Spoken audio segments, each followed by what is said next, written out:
Salut les Smart, salut les Marc et bienvenue dans Catch Up, le podcast qui transpire le catch. Chaque semaine, on analyse ensemble tous les shows de la WWE et ce week-end avait lieu un événement exceptionnel.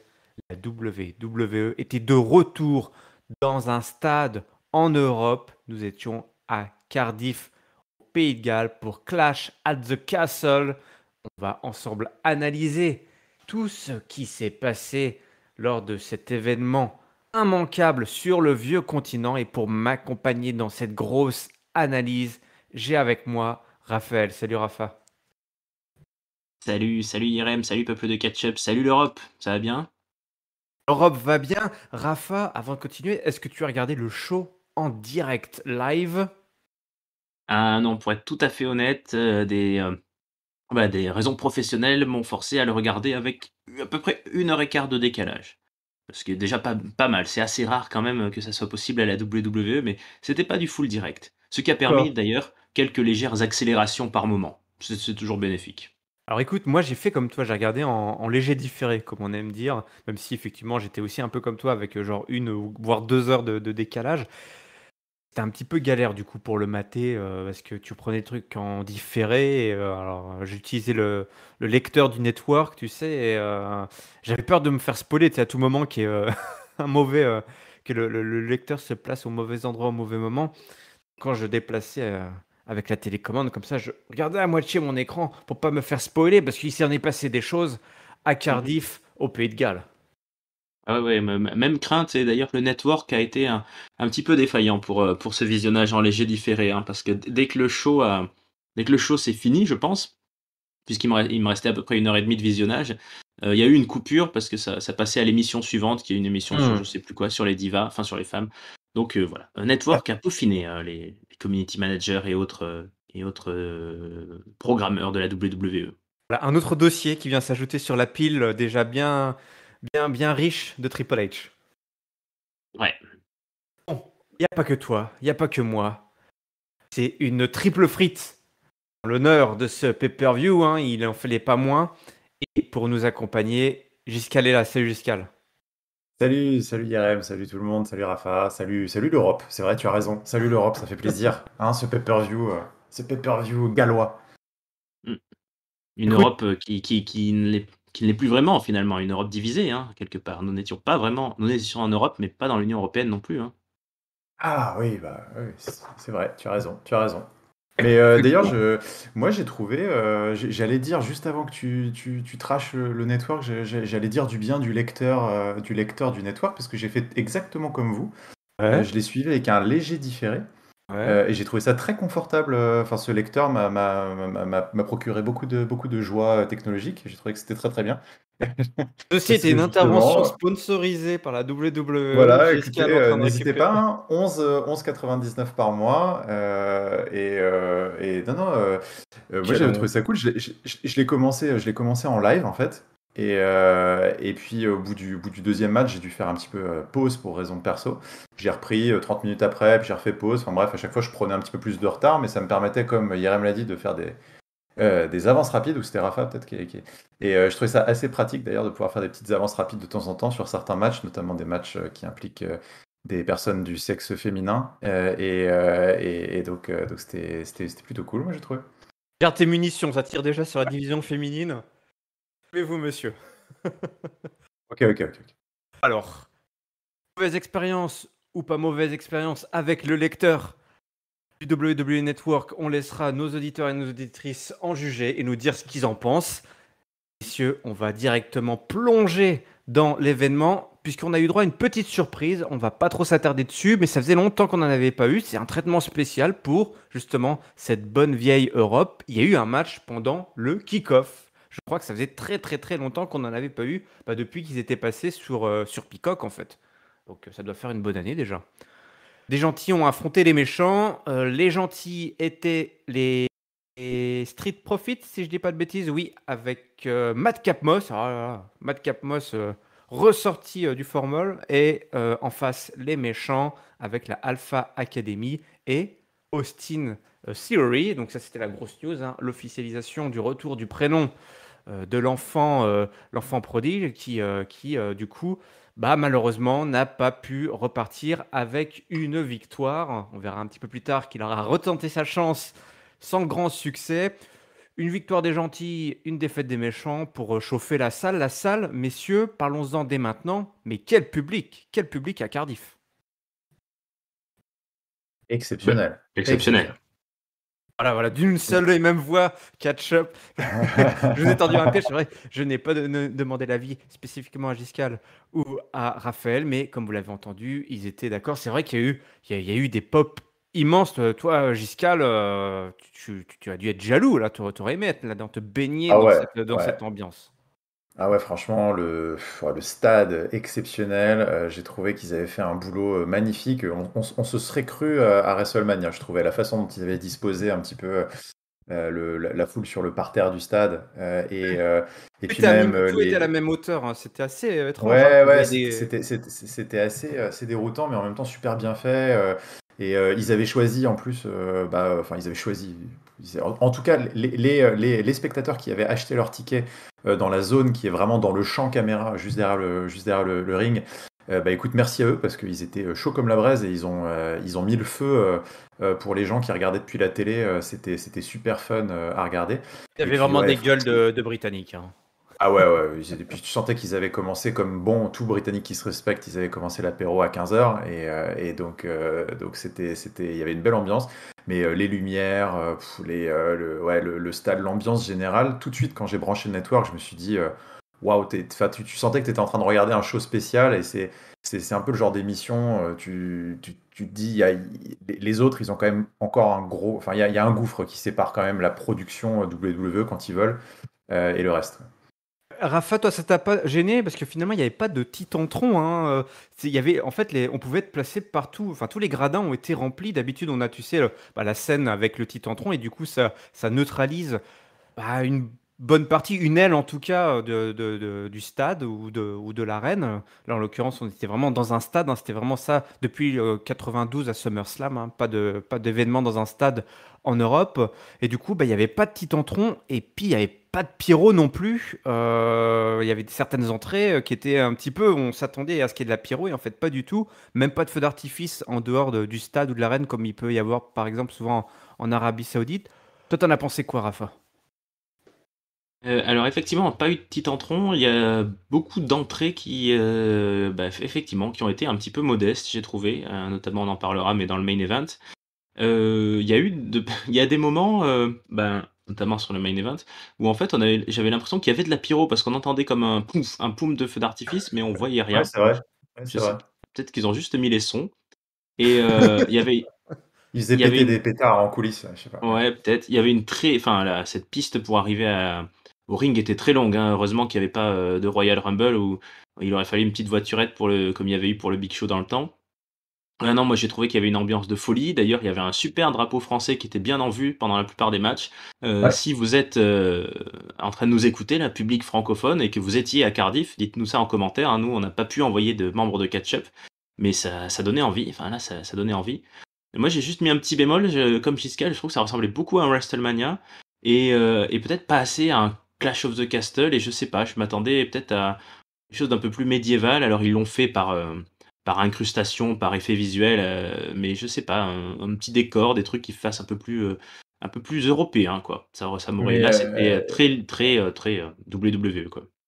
d'ailleurs, ça me fait penser, mais on est d'accord que le château, enfin l'écran qui est le jumbotron qu'il y a souvent dans les stades américains là au-dessus du ring et tout là, en forme de château là, c'était pas une incrustation 3D, c'était un vrai truc, non? C'était des vrais écrans qu'ils avaient foutu en forme de château au-dessus du ring, non? Ouais, c'était un vrai truc, J'ai- oui, je pense. Ouais, non, parce que j'avais eu un doute au début, je trouvais ça dingo, et je pense que c'était un vrai truc, parce que tu dis ça fait pas très Clash of the Castle, enfin c'était quand même assez, Ouais, moi, je avec le trouvais ça gif animé du assez. dragon qui crache du feu, hein. Ouais, le dragon c'était un vrai, on est d'accord, hein? Ouais, ouais. Oui, Ouais, comme non, dans oui, Game of ok, Thrones, d'accord. oui, bien sûr. Ouais, Tout est d'accord. vrai dans le Ouais. catch. Bon, ce qui est vrai, c'est qu'on a commencé avec un match de filles, Giscal. C'est la vérité. Ouais, ouais, la vérité. Que à ce moment-là, on s'est dit, pauvre Giscal, ouais, ça va être dur, va falloir aller le rechercher. Il est en train de courir, il cherchait la sortie. Mais bon, le stade de Cardiff était pas forcément bien. La signalétique n'était pas bonne. Et donc, le pauvre Giscard tournait en rond. Donc, il avait fallu Je suis resté coincé. se rasseoir. Puis, il y avait des écrans partout. Alors, il est bien été obligé de le suivre, ce match. Et puis, bah, écoute, tant mieux pour lui, puisque c'était quand même un match tout à fait honorable dans lequel s'affrontaient donc Bailey, Dakota Kai et Io Sky qui, messieurs, ont un nom pour leur clan dorénavant. Damage Control, mais d'où ça sort ça, Damage Control? Est-ce que vous avez une idée? Aucune, Non, mais non. non, je sais pas. Mais j'avoue que je trouve ça assez ironique et bien, c'est de faire du damage control sur la division féminine. Je trouve que c'est un bon nom de faction. Ouais. Effectivement, ça dépend comment on peut l'interpréter. En tout cas, elles étaient raccord, elles étaient habillées toutes les trois en noir et jaune, noir et or, je serais tenté de dire. Encore un petit clin d'œil, et il y en aura beaucoup pour les fans de Easter eggs et de clins d'œil. Il y aura beaucoup de clins d'œil à NXT et à Triple H hein, tout au long de la soirée. Celui-ci, je l'ai pris comme un petit clin d'œil à NXT, la Black and Gold Era, puisqu'on sait que eh ben, notre ami Bailey allait rechercher un Dakota Kai et Io Sky à NXT, que Bailey, elle adore les filles de NXT. Elle a beaucoup travaillé un backstage sur NXT. Elle a un petit peu une petite une apprentie Triple H. À Triple H, il a pris sous son aile, Bailey. Elle a beaucoup travaillé pendant son absence sur le côté très backstage. Et elle est revenue avec cette faction qui avait un objectif simple de tout simplement gagner ce match, gagner une première grosse victoire, puisque bah, ça n'avait pas très bien commencé pour elle, notamment avec cette disqualification lors du tournoi du championnat tag team. Alors, on a eu les babyface qui ont pas mal tourné. Évidemment, le gros tag, c'était pour Bianca Belair, qui est arrivée un petit peu plus tard dans le match. On a eu évidemment pas mal de belles opportunités, de beaux moves, là, notamment un beau moonsault là, de Io Sky. Et puis Bailey qui a dû composer, et ça c'était peut-être le gros challenge de ce match, avec les chants de la foule, puisque justement la foule européenne, la foule anglaise en particulier, adore les chants, et ils n'ont pas oublié les chants de l'époque NXT. Would You Be My Girl, Bailey, qui a dû composer avec ça, et qui, du coup, au début, bon, elle prenait le truc, hein, les chansons, les chants, et puis après, elle se bouchait les oreilles. Elle a réussi quand même à peu près à faire du damage control, si on peut dire, sur les chants de la foule qui encourageaient tout simplement Bailey, et, qui a dû composer avec ça. Du gros teamwork hein, de la part des méchantes. Hein, c'est une faction qui déroule, qui déroule. On a eu aussi eh ben, pas mal de travail d'équipe pour les heals. On a eu qu'est-ce qu'on a eu notamment Bailey qui a chopé Bianca dans le coin. Et puis après, Dakota Kai qui a pu lui placer son gros kick, gros coup de pied dans le coin. Et puis Bailey qui a placé son nouveau finish, le Rose Plant. Et Sky qui a placé donc son moonsault. Bailey en a reprofité pour remonter sur le ring, celle qui était la catcheuse légale, hein, pour faire le tombé 1, 2, 3 sur Bianca Belair, la role model de la WWE, autoproclamée, qui tout simplement fait le tombé sur la championne. Et là, je serais tenté de dire tout simplement, Raphaël, ça y est, on lance enfin les vraies histoires, on lance enfin les hostilités, puisqu'on a tout simplement la championne qui s'est mangé un tombé. Effectivement, bah, la vraie histoire, enfin tout ça est intégré dans la même histoire, hein. C'est ce clan féminin qui, commence à prendre des couleurs et à gagner des points, ouais. Bah, ça m'a surpris au début que ça soit l'opener. Je m'attendais à quelque chose d'un peu plus, un solo. Je m'attendais au match intercontinental en fait, hein, pour être sûr de mettre la foule, en folie, mais ça va, ça a plutôt bien marché, c'était vraiment, ce match me marquera pas, même s'il a été long. Ils ont pris le temps de laisser, tout le monde faire sa partition. Voilà, on a eu des affrontements qu'on attendait voir, notamment entre Asuka et Io Sky, qui ont pas d'ailleurs forcément, je trouve, été, enfin, au niveau du peut-être du climat de tension qu'on attendait.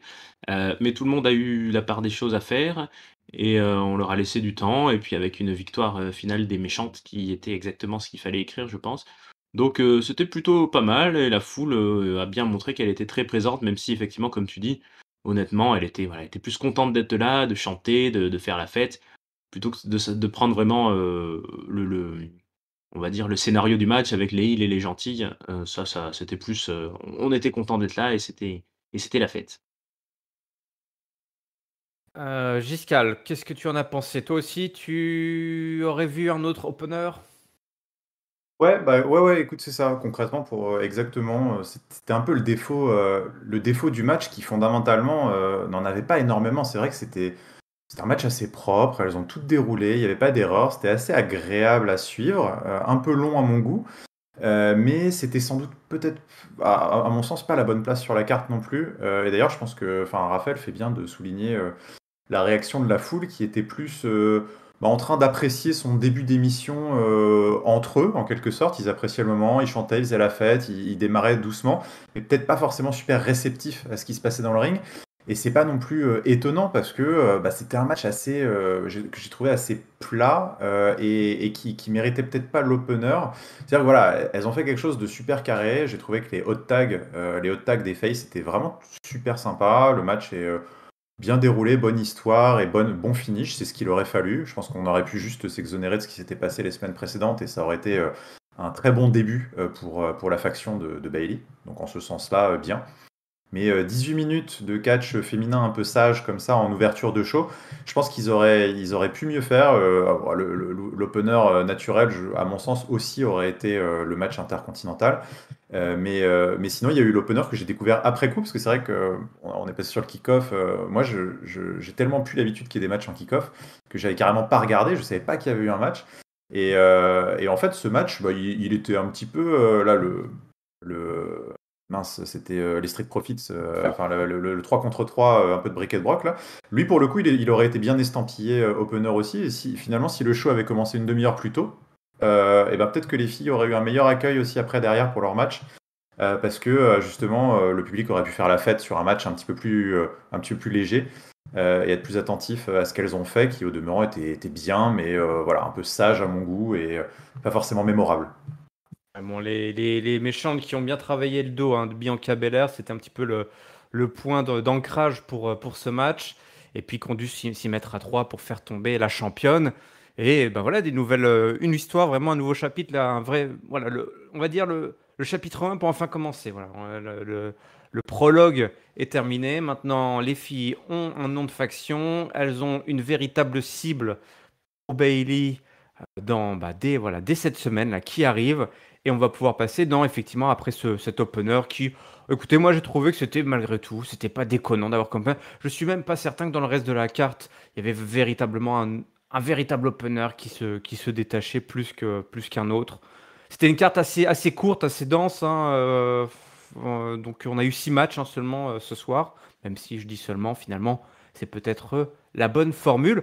On enchaîne avec l'opener de cœur de Raphaël, le titre intercontinental qui va être défendu par Gunther face à Sheamus. Juste avant, on a eu un petit coucou de Tyson Fury qui avait une séquence backstage où il a souhaité bonjour à Drew McIntyre, bonne chance, et un peu plus tard, il fera la même chose avec Roman Reigns.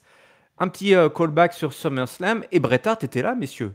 Bret Hart était là, il était assis sur une petite chaise dans un petit coin. Donc c'était Oui. un petit Ouais. coucou sympa. Toujours cool de voir Bret Hart. Ouais.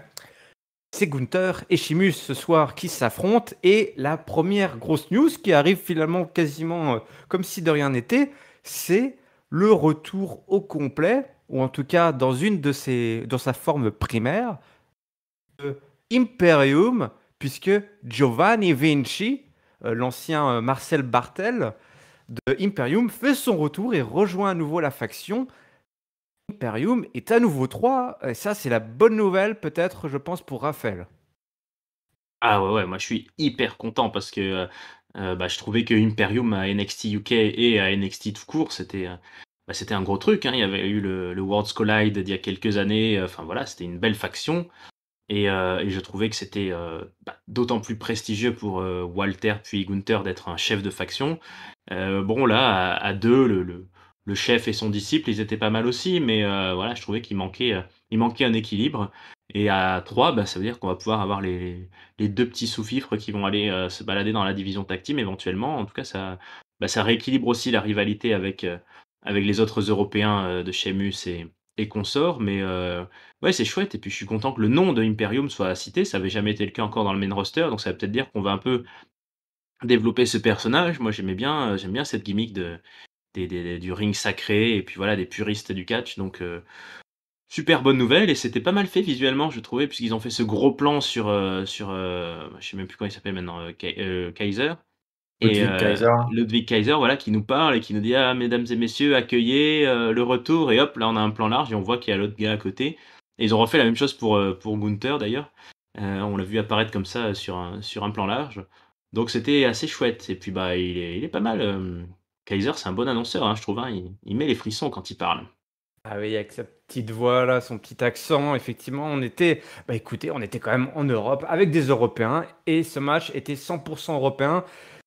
Deux monstres hein, qui s'affrontent ce soir et qui s'étaient promis mutuellement bah, de se faire très très mal. Et ça commence avec de l'agitation, puisqu'avant même que le match commence, ou alors la cloche a déjà sonné, mais les deux hommes ne sont pas encore tapés dessus, eh ben, il y a du grabuge entre les sbires qui commencent à tous se tomber dessus les uns sur les autres. Hein, Pete Dunne et Ridge Holland qui bah, justement en découent avec Giovanni et Ludwig, alors que leurs deux chefs, là, Gunther et Sheamus, bah, se font un stand-off là tous les deux. Ils se regardent, ils se toisent et personne ne bouge. Ça crée aussi un visuel assez imposant. On a eu pas mal de visuels plutôt cool, hein, des belles images tout au long de ce pay-per-view. Et bah, celui-ci, qui faisait évidemment écho à ce qui s'était passé lors de leur rivalité, était vraiment bien. Ça a permis notamment à la foule de vraiment sentir que c'était une chose sérieuse qui allait se passer ce soir. Et ça a commencé très sérieusement avec des grosses taloches, des grosses claques sur le torse. Les deux hommes ont fini tout rouge. Hein. Sheamus, ça va très très vite. Hein. Il devient vite tout rouge tellement il est tout blanc. Et Gunther, il a fini aussi par finir tout rouge avec voilà, ces claquements de paumes là qui ont parsemé ce match tout au long de la bonne grosse vingtaine de minutes. Ça a dû durer aussi une bonne grosse vingtaine de minutes. Là, ce match, Sheamus, il a dégusté. Je pense que ça faisait très longtemps qu'on n'avait pas vu Sheamus autant déguster dans un match. Je pense que ça a dû lui faire plaisir. On sait que Sheamus, il est stiff, il aime que ça a l'air réel. Et bien souvent, ça finit un petit peu réel. On avait qu'à demander à Cesaro, hein, qui était son partenaire. Il en avait parlé lors d'une interview notamment. Donc là, Sheamus, il devait être content. Il a souffert, mais intérieurement, il a eu le petit frisson, le petit plaisir.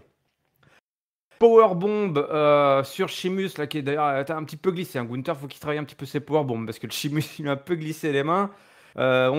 Il tente aussi de monter, de faire un splash là, depuis la troisième corde. Pour un gabarit comme celui de Gunther, c'est toujours sympa. Sheamus, lui, alors Sheamus, les claques, il en a mis partout, messieurs. Il en a mis entre les cordes. Il en a mis sur la table des annonceurs. Il en a mis aux abords des barrières d'insécurité. Je pense que ça aurait été sympa. Je me demande peut-être qu'il a fini dans le salon de Giscal, je sais pas, à mettre des claques sur Gunther. Giscal, est-ce qu'il est passé par chez toi, là, Sheamus? Écoute, j'ai rien vu, j'ai pas vu passer. Le mec, il entend quelqu'un claquer chez lui, il doute pas qu'il se passe un petit peu quelque chose de bizarre. Ça a claqué partout dans Cardiff, en tout cas, c'était assez impressionnant. Alors, on a eu des Celtic Cross pour le compte de deux, le titre intercontinental qui manque encore à Sheamus. Hein. Ce soir, c'était aussi un des enjeux, c'est que Sheamus, si ce soir il gagne, il devient un Grand Slam champion. Il a gagné beaucoup de choses, l'Irlandais, mais il n'a pas été encore Grand Slam champion. Il lui manque cette breloque, hein, ce titre intercontinental. C'est presque une aberration dans le palmarès du guerrier celtique.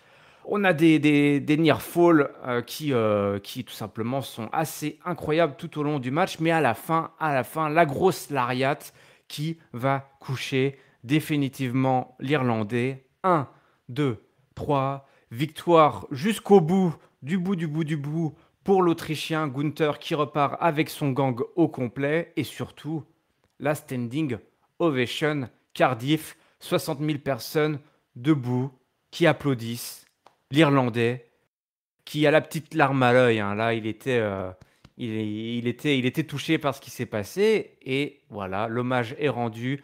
Il a perdu, mais peut-être qu'il est reparti avec quelque chose. Peut-être qu'il a gagné quelque chose de plus important ce soir. Puisqu'il a 44 ans, Sheamus.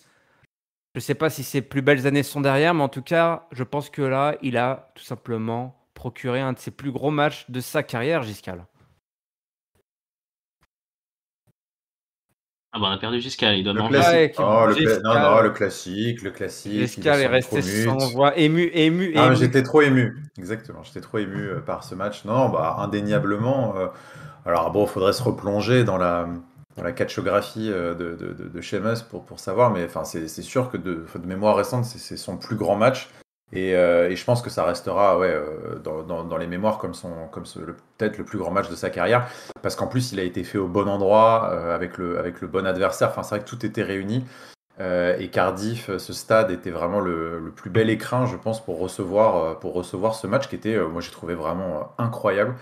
C'est de la trempe un peu des matchs comme, je reprendrai un peu ce que j'avais dit à l'époque pour le main event de WrestleMania récent là, entre Brock Lesnar et Roman Reigns. C'est des matchs où tu sors de là, t'es épuisé. C'est vraiment, je trouve que même à regarder, c'est épuisant, c'est ultra intense. Ils se sont cognés dessus comme jamais.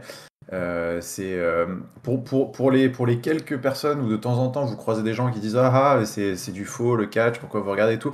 Alors, montrez-leur ce match-là parce que je pense que à mon avis 2-3 claques de Gunther ça leur remettra les idées en place. Mais Puis ouais, si bah tu non, nous ouais, écoutes, c'était super, c'était très différent aussi de ce qu'on a l'habitude de regarder, c'est pour ça que c'était cool. Et puis ouais, avec ce match on a vraiment eu l'impression ça y est, là on est rentré dans le show. Et on est rentré, les choses sérieuses sont là. Gunther, super boulot avec sa faction. Moi aussi, j'étais très content de revoir Giovanni, comme tu dis si bien avec ton bel accent italien. Et puis ils ont rejoué le coup du 3 contre 3 là, avant la cloche, où les deux leaders se tapent dessus, parce que le catch est tellement sacré qu'ils ne se tapent pas dessus tant que la cloche n'a pas sonné. Enfin, je trouve que l'image est vraiment sympa, et c'est bien qu'ils l'aient refaite. Et ce résultat, bon bah voilà, première petite clim à Cardiff, première petite clim de la soirée. Bon, on peut pas vraiment leur reprocher celle-ci, puisque Gunther, voilà, il est au top, et comme tu l'as dit, Sheamus est sans doute, voilà, ses belles années sont derrière lui. Et il a offert un beau cadeau à Gunther qui, avec l'ajout de Giovanni et cette victoire, prend une belle dimension quand même pour les semaines et les mois à venir à SmackDown. Ça va être vraiment sympa de suivre ce règne intercontinental. ouais, donc Rafa, effectivement, un Gunther qui repart avec la ceinture.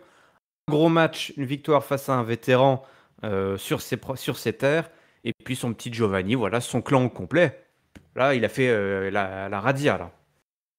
Ouais, ouais, bah, comme tout le monde, hein, je partage, l'émotion de bah, déjà la qualité de ce match. Je regarde en même temps, et j'ai regardé ces derniers jours les avis globaux, des fans de catch. Bon, c'est un match qui est unanimement salué.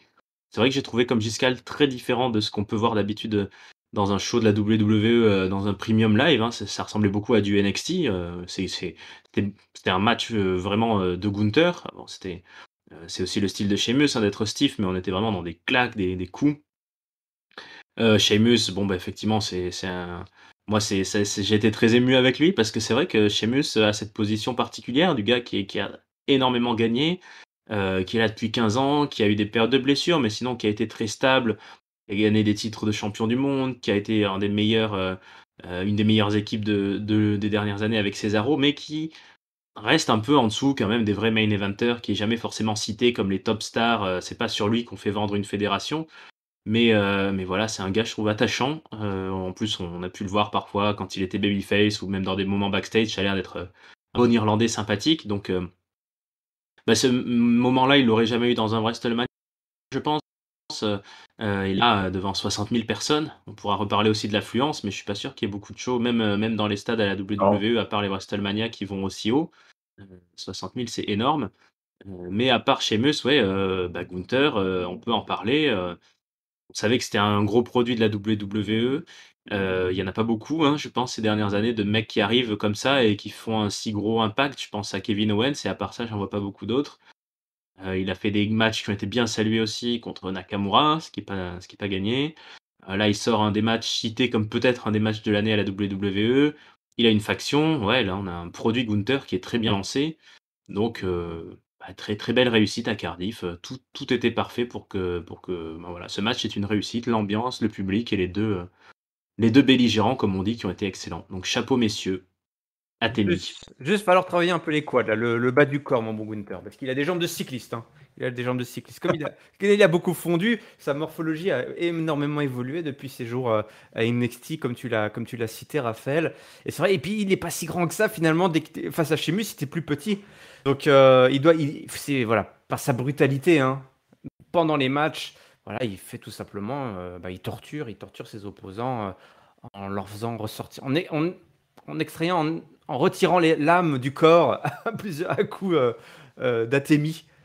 Et ouais, un gros match avec les deux hommes qui sont ressortis, je pense, tous les deux avec physiquement et mentalement une sacrée victoire, un sacré souvenir. C'était effectivement, tout simplement, l'un des meilleurs matchs de cette soirée.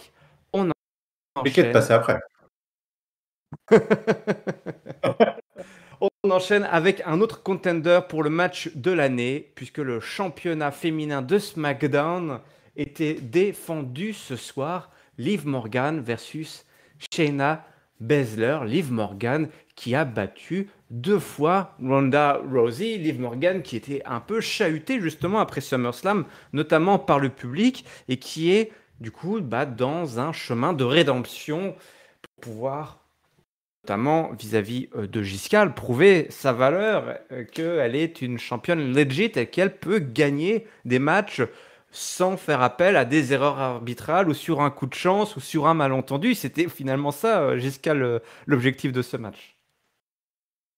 Oui, sans doute, sans doute. Enfin, c'est l'objectif de ce match, si on partait du principe qu'il fallait absolument que Liv Morgan continue son règne. En effet, si on considère que l'expérience Liv Morgan est un succès, ou en tout cas est un succès en devenir, l'objectif premier du match était de la rétablir comme une menace crédible dans le ring, et quelqu'un qui est capable de défendre fièrement sa ceinture sans pleurnicher, et de nous proposer des belles défenses de titre. Donc on va voir si ça a été accompli. Ouais, c'est dommage que tu n'aies pas eu cette même logique que tu as fait tes pronos, hein, Giscard. Oui, parce que en effet, je pensais que l'expérience Liv Morgan n'était pas un succès en devenir, donc je pensais que ça allait s'arrêter. Mais bon, écoute. Il aurait fallu suivre la réflexion de Papy qui s'était dit, c'était vrai, se mettre à la place de Triple H. Et est-ce que Triple H va débrancher la machine, ou est-ce que Triple H, par ego ou par challenge, va se dire, regardez, moi je vais réussir à faire fonctionner le projet Liv Morgan? Et bien visiblement, c'était la deuxième option. La seconde option, C'est ça. il a choisi Triple H, puisque Liv Morgan, ce soir, n'aura pas besoin d'un coup de bol, n'aura pas besoin d'une erreur arbitrale pour battre Shayna Baszler. Alors, le match était un peu bizarre. J'ai l'impression qu'il tournait au ralenti. J'ai dû vérifier quand même plusieurs fois si j'étais pas à 0,8 sur le lecteur, le fameux lecteur du network. Tu sais, je me suis dit, mais c'est pas possible, on n'est pas à vitesse réelle. Tout semblait décomposé, j'ai trouvé, dans ce match, avec une Shayna Baszler qui était en train de nous faire, j'avais l'impression qu'elle était en train de nous refaire, de redécomposer un match typique de Shayna Baszler à NXT, époque NXT. Où alors, regarde, là, c'est là que je fais mon coup de pied en marchant, et puis là, c'est quand je me retourne, et puis là, c'est quand je la prends, et puis que je commence à lui casser la main et tout. J'ai l'impression que tout était un petit peu au ralenti. Vous me direz si vous en avez pensé la même chose, si vous avez eu cette même impression. Alors, Morgan a essayé plusieurs fois de placer d'ailleurs des soumissions. Je crois qu'elle a tenté plusieurs fois de placer elle-même des Karifuda Clutch, hein, la prise de soumission de Shayna Baszler. Mais bon, sans succès vraiment, hein, puisque Shayna Baszler arrive. Hop, attends, c'est ma prise, ça. Je sais comment faire pour m'en sortir. Et puis après, Baszler, à un moment donné, a commencé à découper la pauvre Liv Morgan, notamment en travaillant son bras. Elle avait le bras gauche, hein, c'était le bras gauche, oui, c'était le bras gauche, qui était en mauvais état, hein, suite à ses interactions avec Ronda Rousey. Et du coup, l'autre, elle a travaillé son match, mais son bras, mais le bras était finalement, je sais pas, elle doit avoir un bon bras quand même, parce que elle vendait sa blessure au bras quand ça l'arrangeait. J'avais l'impression, la pauvre Liv Morgan. Je crois il y a un moment, je sais plus, il y a une séquence notamment où l'autre elle lui retape le bras et elle fait oh je peux pas porter cette prise, et puis genre 30 secondes plus tard elle utilise son bras pour porter notre prise. Enfin, c'est pas très grave, mais quand même c'est un petit peu dommage pour le storytelling. Et puis après on a cette espèce de code breaker, hein, qu'a placé Liv Morgan, Ouais. et puis l'Oblivion pour la victoire, mais alors là 100% clean de Liv Morgan. face à Shayna Baszler. Là, Giscal, Triple H continue. Triple H veut prouver que Liv Morgan est un projet qui peut fonctionner. Est-ce que c'est un pari réussi? Est-ce que tu as vu quelque chose que tu n'avais pas vu avant? Oui, j'ai vu des choses pires encore. Ah merde. Donc c'est vrai que ouais, non, j'ai été très sévère sur le Discord sur ce match, mais je le suis toujours. Je trouve que ce match est. Je maintiens le qualificatif de honteux. Je trouve que ce match est un peu honteux et qui plus est sur une carte, sur un événement comme ça où ils ont voulu jouer à fond. La carte condensée, très intense, hein. C'est vrai que 62 000 personnes, 6 matchs sur la carte, une ambiance très particulière et tout. Tu t'attends, pour reprendre l'expression de Sheamus, à des bangers sur bangers sur bangers, quoi. C'est la formule NXT. Normalement, on est censé voilà, ne pas avoir le temps de redescendre, hein, sur des émissions comme ça. Bon, bah là moi, clairement, je suis redescendu au point que j'ai fait une pause d'ailleurs, hein, sur le pay-per-view. Après, j'ai repris plus tard. J'ai rien vu, j'ai rien vu de fantastique de Liv Morgan une nouvelle fois. Au contraire, j'ai vu des nouveaux défauts parce que tu l'as dit et ça me rassure. Parce que je pensais être le seul, mais j'ai vraiment eu l'impression que le match était au ralenti, qu'on avait quelque chose de très chorégraphié, presque au niveau de ce que pouvaient des matchs de Lana à l'époque ou de ces catcheuses-là qui nous ont pas laissé un souvenir impérissable. Mais on avait Tu l'impression as que Shayna balancé Baszler, le Lana Point, tu sais. le Lana Point. Non, mais je sais pas, j'avais l'impression que Shayna Baszler parfois passait son temps à attendre un peu que Liv Morgan pour enchaîner, voilà, faire le segment, le spot suivant, le coup suivant. Donc c'était assez lent. Le selling du bras était assez catastrophique. Elle alternait les grimaces de pleurnicheuse et d'un seul coup tout allait bien et elle faisait sa séquence de move et hop, elle retournait au sol et elle avait mal au bras. C'était très très mal fichu. Et puis après, au-delà de ça, j'ai pas trop compris l'histoire non plus qu'on souhaitait nous raconter, parce que donc il y a cette fameuse rédemption, soi-disant, une championne méritante, combative et tout. Ce côté d'essayer de nous faire croire que soudainement, en 10 jours d'entraînement dans un dojo avec Matt Riddle, t'es capable de rivaliser, parce que c'est ce qui s'est passé, hein.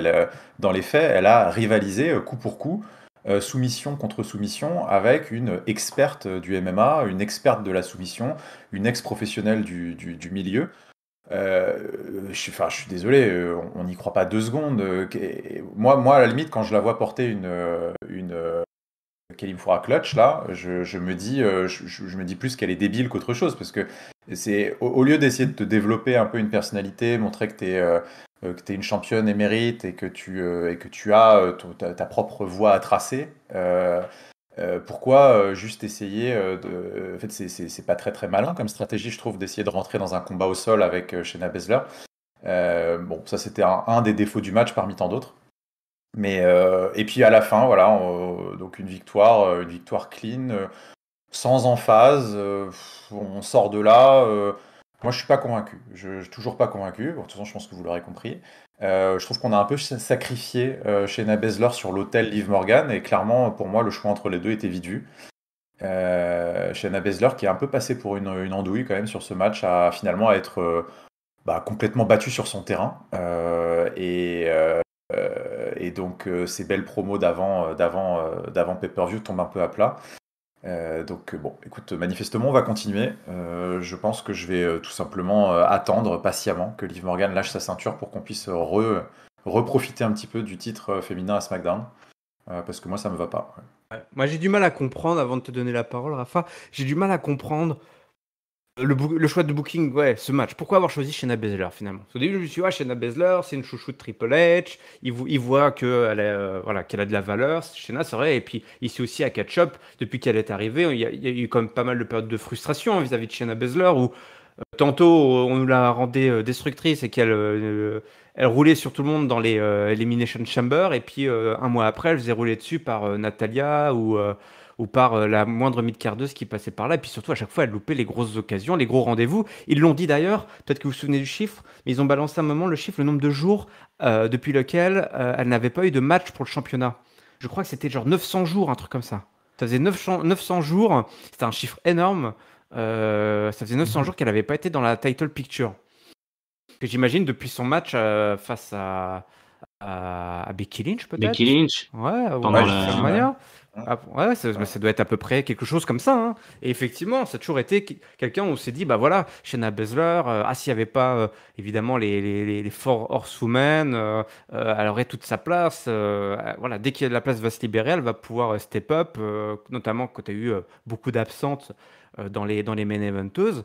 Là, pouf, on nous la met là. Oh, ok, très bien. Eh ben, en fait, je me suis dit, moi, toi, j'ai eu un peu la même réflexion. Je dis, ah bah, quoi de mieux pour débrancher Liv Morgan, euh, à qui je reconnais les efforts et elle a une belle histoire dans le monde réel. Elle a une magnifique histoire, Liv Ah, Morgan. mais oui, c'est super. Ah Oui. ouais, ouais, ouais. À l'écran, ça se retranscrit moins bien. Mais voilà, tu dis, bon, voilà, ils vont la débrancher, puis elle reviendra, pas de problème. Donc, ils envoient Shayna Baszler une tueuse. Genre, t'envoies la Hit Woman, quoi. Elle va arriver, elle va la tuer, et puis l'autre, elle sera beaucoup défendue, mais en plus, elle a son bras blessé. Enfin, tout était là, en fait. Ouais, Tout était là c'est pour ça. expliquer pourquoi Liv Morgan allait perdre, parce qu'elle avait limite aucune chance de gagner, malgré le fait que, justement, comme tu as dit, elle s'entraîne avec Matt Riddle, donc toi, elle a de la volonté. Mais voilà, là, c'était impossible. Et du coup, non, c'est pas du tout l'histoire qu'on nous a racontée. L'histoire qu'on nous a racontée, c'est qu'effectivement, en 10 jours d'entraînement au dojo, eh ben, tu peux tenir tête à n'importe quelle ex-championne de MMA. C'est bon à savoir, hein, n'hésitez pas. La Oui. Matridol MMA School, tu en as pour ton argent. D'ailleurs, tu te dis, finalement, elle est même un peu bébête, parce qu'elle aurait pu faire ça il y a un mois et demi, sachant qu'elle allait affronter Ronda Rousey, elle aurait pu s'entraîner aussi à l'époque, puisque finalement, c'est si simple que ça. Bah écoute, peut-être que tout était déjà booké, hein, Matridol School, hein, tu sais, à mon avis, il faut peut-être Ah attendre un oui, peu de temps, 6 mois, peut-être c'est vrai, 6 mois peut-être, oui, c'est vrai. d'avance. Bon, et toi, Raphaël, qu'est-ce que tu en as pensé de tout ça? Est-ce que tu trouves que Liv Morgan a eu sa rédemption ce soir? Ah bah, que dire après tout ce que vous venez de dire? Non, moi je suis évidemment complètement de votre avis, ça m'a énormément dérangé ce match, c'est toute la beauté de ce sport spectacle qui nous fascine, c'est qu'effectivement, effectivement c'est du faux, effectivement, on peut nous raconter des histoires de underdog, de petits gabarits. Effectivement, on arrive à nous créer des matchs où un Daniel Bryan peut battre un Kane, ou des choses comme ça où tu te dis: «Mais non, bah, c'est pas possible» quand tu vois la gueule des mecs, ou un CM Punk pour citer un des favoris de Giscal, peut être champion du monde et affronter John Cena et tout ça. Parce que il y a la vitesse, l'intelligence, la tactique et tout.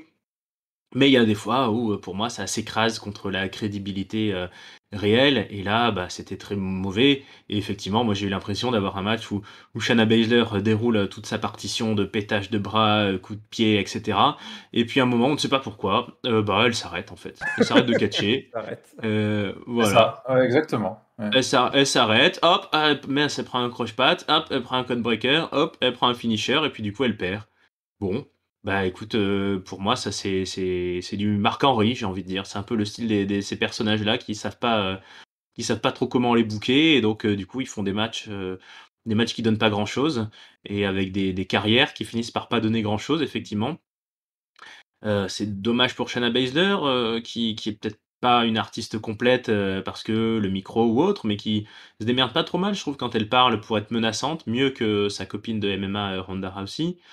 Peut-être qu'il lui fallait comme à NXT un gang, voilà, une meuf ou 2 qui prennent un petit peu les coups à sa place. C'est pas encore ça pour Shayna Baszler et moi je suis un perplexe city pour reprendre l'expression, face à Liv Morgan. C'est vrai que j'ai du mal à comprendre ce qu'on peut lui voir et ce qu'on peut trouver en elle. Heu, Notre ami Giscal qui a cité Lana, je trouvais qu'en termes de charisme, alors pas quand elle était Oui, en mode danseuse ballerine, mais quand elle était dans sa grande heel époque, Lana était largement une tête au-dessus de Liv Morgan, puis même en termes de gabarit, non, je vois pas et je comprends pas trop pourquoi on persiste, peut-être parce que faute de mieux, hein, dans cette division de SmackDown, je ne sais pas. On espère des changements, des retours, des arrivées. Il y a du monde qui est monté là, chez les filles un petit peu, donc pourquoi pas?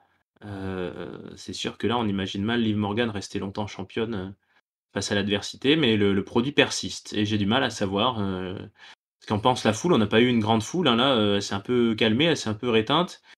Liv Morgan, je trouve qu'elle pop pas tant que ça. J'ai très longtemps pensé que les gens popaient sur son entrée juste parce qu'ils confondaient la musique et le style avec, Alexa Bliss. Mais voilà, je ne sais pas jusqu'où ce projet va persister et clairement oui, c'était le gros, moment de creux du pay-per-view. avec en plus, effectivement, rien qu'il raconte. Donc voilà, ils ont catché, puis il y en a une à un moment donné, elle a laissé faire, et puis elle a perdu. Bon, bah tant pis, voilà. Ça durait 10 minutes en plus, hein. C'était probablement le match le plus court de la soirée. Ça, c'est le seul point positif. Ouais, ça m'en a paru 40 de plus, mais effectivement, on va voir ce qui va nous attendre pour les deux. Mais effectivement, c'était peut-être le match le plus décevant, en tout cas le moins bon de la soirée. Petit big up là, à Adrian Street. Adrian Street, c'est un catcheur des années 70, des années 80, androgyne de l'époque, voilà, LGBTQ++, qui a le droit à un petit hommage. Il était toujours accompagné de Miss Linda. Je ne savais pas qui c'était, je suis allé voir. Effectivement, il était très flamboyant, ce monsieur.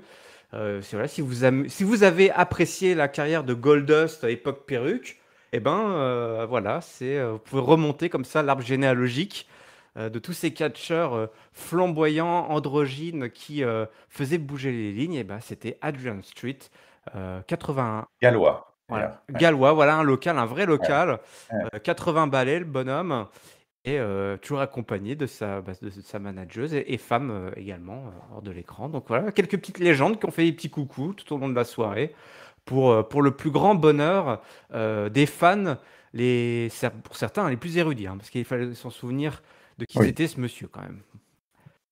On attaque avec Rey Mysterio et Edge, la famille, la vraie famille, hein, pas le fils, la vraie famille. Rey Mysterio et son meilleur ami Edge qui ce soir affrontaient le Judgment Day avec Edge qui a sorti le masque, hein, qui a sorti le masque de Luchador. J'ai cru qu'il allait se prendre les pieds là dans les tuyaux et tout, quand il court à chaque fois à droite à gauche quand il rentre, Edge. Je lui dis, attends, il y a que son masque, il va rien voir, il va tomber comme un con, il va botcher son entrée.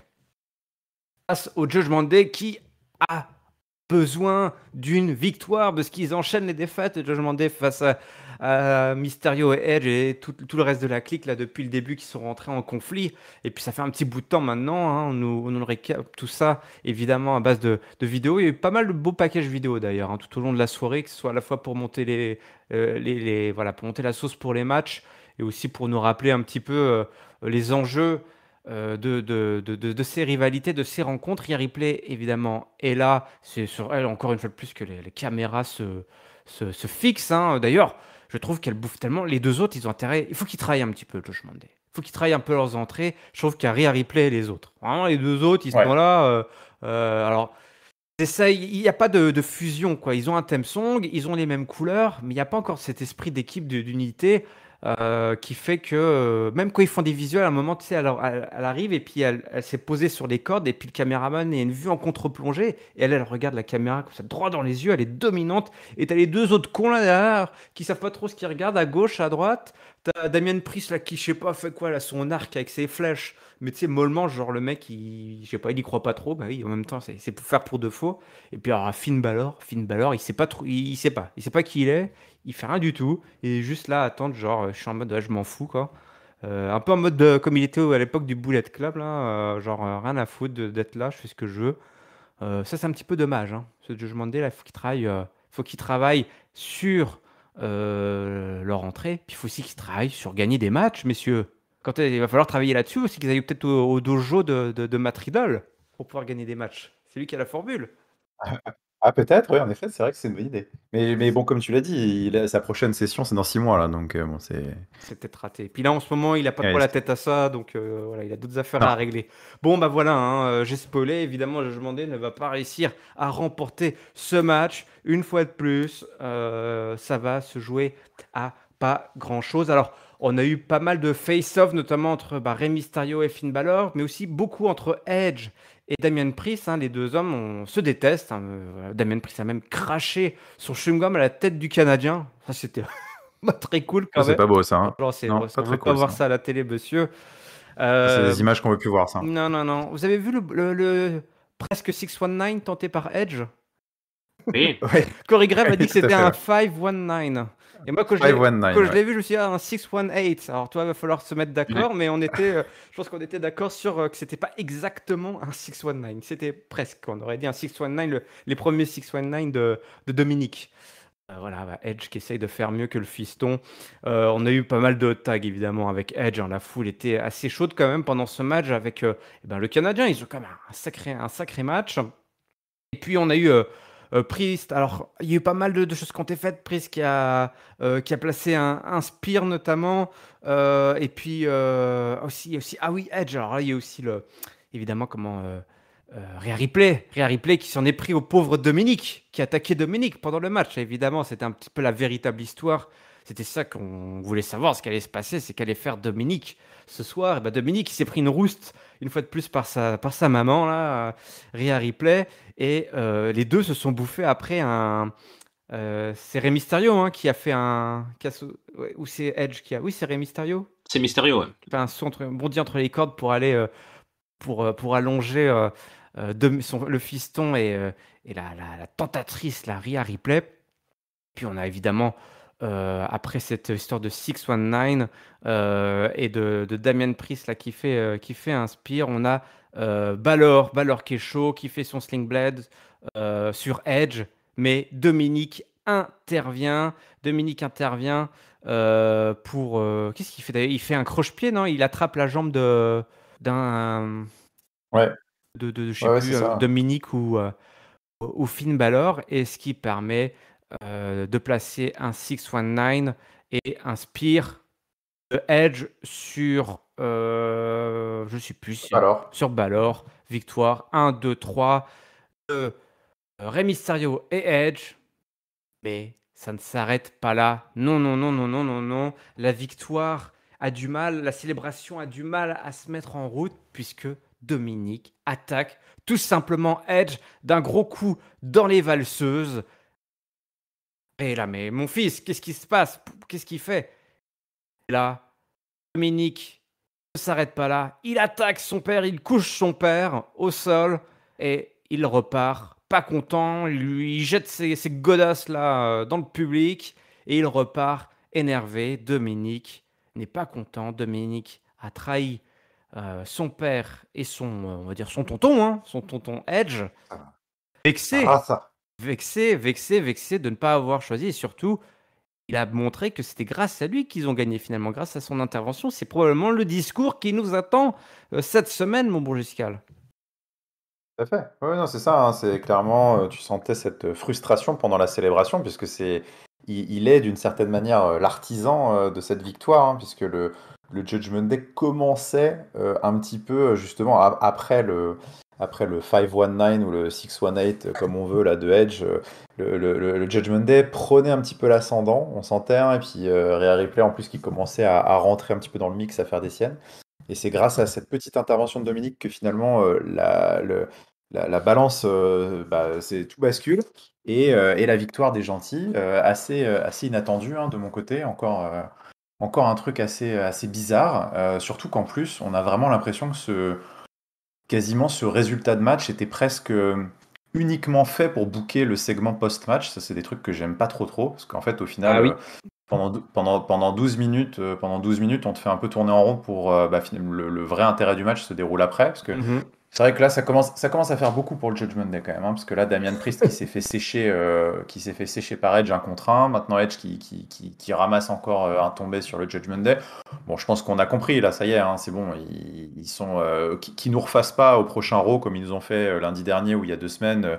Le Judgment Day gagnait un match complètement random avec Corey Graves au commentaire qui va dire oh mais regardez comment faire pour arrêter cette faction, ils sont inarrêtables, c'est exceptionnel, oh là là, oui, ils sont trop forts et tout. Bon, dès que ça compte, ils se font défoncer, donc je pense qu'on va arrêter. Mais donc ouais, donc en fait finalement le match a été booké quasiment uniquement pour ce turn final. Alors Mhm. au demeurant, match très sympa, hein. Moi j'ai vraiment bien kiffé le match et le turn super bien fichu. Enfin, j'ai Oui. trouvé que d'ailleurs la foule a mordu à fond. Vraiment bien fait, le coup dans les valseuses, Edge qui tombe en le fixant comme s'il avait été tu sais, touché en plein cœur et il regarde son bourreau une dernière fois avant de mourir. C'est Pas mes couilles assez qui font incroyable. mal, c'est mon petit cœur Ouais, que tu viens de c'est mon briser. cœur. Ouais, ouais. Ah ouais, ça faisait scène de Qui vont western là. ralentir. Ouais, c'était vraiment très bon. Et puis coup de la corde à linge là, disons que je pense qu'ils ont dû répéter dans les coulisses son père qui a dû lui dire vas-y à fond parce qu'il Ouais, il il l'a y allait à détruit, hein. fond. Il l'a détruit son père. Il l'a découpé. Donc, non, super impression. Il se passe quelque chose. En fait, c'est un peu. Je finirai là-dessus. Je suis un peu emmerdé avec cette histoire de Judgment Day, Rey Mysterio, Dominique et tout. Parce que concrètement, ça fait quoi? Ça fait 3 mois qui tourne autour du pot avec ces trucs-là et qui nous emmerde un petit peu, mais toutes les 2 semaines, on se dit, bon, allez, ça suffit, est-ce qu'on pourrait passer à autre chose? Ils trouvent toujours un petit truc pour faire vivoter la chose, et donc là, voilà, ils ont enfin trouvé un nouveau coup de théâtre, parce que il y a quelques mois, on a eu l'arrivée de Rhea Ripley, alors qu'on pensait que le Judgment Day allait mourir, puis après, il y a eu les histoires du retour de Edge, et puis et à chaque fois, il se passe des petits trucs, tu te dis, bon, ok, allez, peut-être, on leur laisse encore une semaine, 2 semaines. Mm. Bon, bah, voilà, là, ils se sont encore rachetés 2 semaines. Mais on m'enlèvera pas quand même l'impression que, ouais, bon bah, ouais, ça tourne quand même toujours un petit peu en rond depuis plusieurs mois. Donc voilà, match super sympa, super angle post-match. Mais est-ce que ça vaut le coup de continuer à quelque chose qu'on aurait pu déjà nous faire En fait, cette histoire, elle aurait déjà pu être bouclée il y a 2 mois, j'ai l'impression. Donc ça traîne, ça traîne. Et Finn Balor, Damian Priest et tout, il y a un moment, ils vont disparaître complètement de nos écrans parce que je sais pas, je sais pas vraiment ce qu'ils veulent faire avec eux parce que c'était rigolo le visuel, là, on les voyait se foutre de la gueule de Edge et de Rey Mysterio à la fin du match, mais ça reste quand même un bon truc de loser, quoi. Les mecs, vous venez de perdre et vous êtes en train de vous marrer parce que il y a le fils qui vient de réussir à faire ce que vous n'avez pas fait il y a 2 secondes avant, à savoir de coucher le daron et Edge, et vous êtes des énormes losers. Moi, ça me ferait pas rire, hein, mais bon. Giscal, je t'arrête tout de suite. Ouais. Est-ce que c'est pire que Pardon. de chanter un karaoké après une grosse défaite en main event? Je sais On en pas, reparlera. on verra ça après. Ouais, on en reparlera après. Alors, écoute, Raphaël, toi, est-ce que tu penses que là, parce que là, c'est vrai que je m'en ai l'impression qu'ils vivent des allocations, quoi. C'est les allocs de la WWE. Attendez, voilà, restez là, faites-vous plaisir, restez. Je vous promets, on a encore un petit quelque chose à C'est encore un poser. peu à gratter là. Là, c'est difficile de passer après Giscal quand il est si pertinent, ce qui n'est pas toujours le cas, mais là il l'est. Bah déjà, je suis parfaitement d'accord sur l'analyse du gang. Il y a Rhea Ripley et les autres, hein. Rhea Ripley, c'est la grosse plus-value, c'est enfin, cette meuf a beaucoup de choses pour plaire, elle, pour le coup, le charisme, l'énergie, enfin voilà, c'est une vraie catcheuse, je trouve. C'est très bien mettre il faut, donc bah, c'est elle qui sauve un petit peu l'intérêt pour la faction. Le match était, correct effectivement. Bon, de là à dire hyper sympa, je serais peut-être pas aussi élogieux que Giscal. C'était bien, c'était plutôt pas mauvais, mais c'est vrai que, Finn Balor est un catcheur très automatique, je trouve, hein. C'est vrai que c'est quelqu'un qui a un petit peu de mal à sortir de ses gonds et puis qui nous fait souvent les mêmes, voilà, quand on a les spring leg, le drop kick, voilà. Je trouve qu'il a des enchaînements assez longs qui font un peu, un peu stéréotypés quoi, un petit peu toujours les mêmes, un peu répétitifs. Mm. Et Pas d'impro. et effe ouais, c'est ça. Et effectivement, résultat étonnant. Après là, on est encore dans une autre limite du monde de la WWE, c'est que finalement, les résultats, on s'en fout un peu. Et effectivement, il est très possible qu'ils arrivent, ce lundi soir à Raw, en disant encore: «Allez, on va casser des gueules, machin, tout ça», on comprend pas trop, hein. En fait, ils sont heal parce qu'ils sont heal, mais à part nous avoir dit au début: «Bon, on est les petits rejetés de la WWE, là, ceux que personne n'a pris en compte, qui veulent, se réveiller». Bon, voilà, ils se sont trouvés les Mysterio, on sait pas trop pourquoi. Ça fait un peu penser à la rivalité très longue, entre le New Day et l'équipe de Sheamus là de ces derniers mois. Ça tourne un peu en rond, on a eu à peu près tous les matchs possibles, les solos, les 2 contre 2 et cetera. Rhea Ripley catche très peu en plus, ce qui est un peu dommage. Bon, voilà, là on a en plus, un moment marquant qui ne les concerne a priori même pas, hein, parce que d'ailleurs Irem, il va y avoir débat, hein, dans le module, du Discord. Tu avais créé une question bonus qui Oui, c'est était: vrai, il y a «Est-ce débat, que hein. est-ce que Dominique va trahir les siens ce soir?» Et ben, moi je ne sais plus. Est-ce qu'il les a trahis? Oui, mais en même temps non, parce qu'il n'a pas fait perdre le match et il est pas passé chez l'équipe adverse. Alors, du Donc, coup, il tu les réponds à ta question. ils n'ont pas L'intitulé trahi était alors. est-ce que. Bah, si.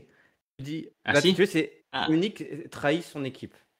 et toi tu as voté pour quoi Irem? J'ai mis. Je crois que j'ai mis faux. Mais j'ai mis en Ah, réponse, j'ai mis vrai. Qu'il les trahit. donc tu n'as pas fait le fait du prince alors. Ah Il a oui. trahi. Ah oui. Bon. Après, oui, je vais pas changer en fonction de mon résultat, au contraire. Et puis, de toute façon, effectivement, pour moi, il a trahi. C'est vrai, après le match, quoi. C'est une trahison, Voilà. et pas, ouais, modéré, mo- enfin, pas second modéré, mais qui n'a pas d'impact non, lors du match. Une c'est trahison ça légère. Être plus et léger. C'est vrai que je vais peut-être arrêter ces tiebreakers parce que je pense qu'une fois que tu as commencé à discuter, ils vont casser les couilles pendant encore un an là. Non, non. c'est ça. Non, désolé d'avoir remis en doute ton honnêteté là-dessus, Irem, mais moi j'ai trouvé justement que le visuel était un peu piteux, effectivement, de voir Finn Balor rigoler et tout. Ils auraient dû les sortir de l'écran là parce que ça les concernait plus. Et effectivement, ça les fait passer un peu pour des cons de ricaner parce que les Mysterio se sont fait tabasser par le fiston. Le chapeau à Edge, effectivement, très bonne analyse. Il avait une tête de western, là, de mec qui vient de se prendre une balle par son meilleur ami, en tombant à genoux au ralenti. Ouais. Ils nous ont beaucoup joué le jeu, hein, parce que on a eu aussi Damian Priest qui s'est pris un coup dans les parties sur la rambarde Ah pendant oui, le c'est match. vrai, Là. c'est avec les vrai. petits bruits, le micro s'est Ouais, rapproché. Ah soufflait, oui, là, oui, il soufflait. Ouais. Ouais, c'était pas mal, c'est vrai. Donc, mais ouais, pour conclure, le Judgment Day perd, les autres gagnent et on sait pas trop vers quoi ça nous avance. Et puis j'ai pas non plus trop aimé la séquence finale de finale où on voit Edge et Rey Mysterio qui se font un gros câlin au milieu du ring en mode ah là là, ah les enfants, hein, ça nous échappe, ça prend son envol, mais allez les darons là qui se consolent. Ils auraient pu couper à ce niveau-là, je trouvais. Nous mettre un jingle pub, utiliser encore un de leurs clips de l'Office du tourisme du Pays de Galles, là, où on voit les châteaux, et puis celle-là, Et les celui-là, on l'a lacs et eu, tout, là. voilà, Ouais. on l'a eu pas mal de fois aussi.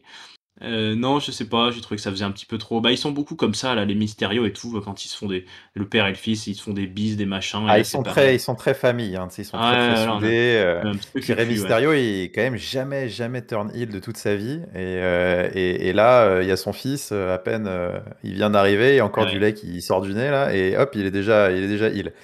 Donc ça doit lui faire tout drôle quand même. Ouais.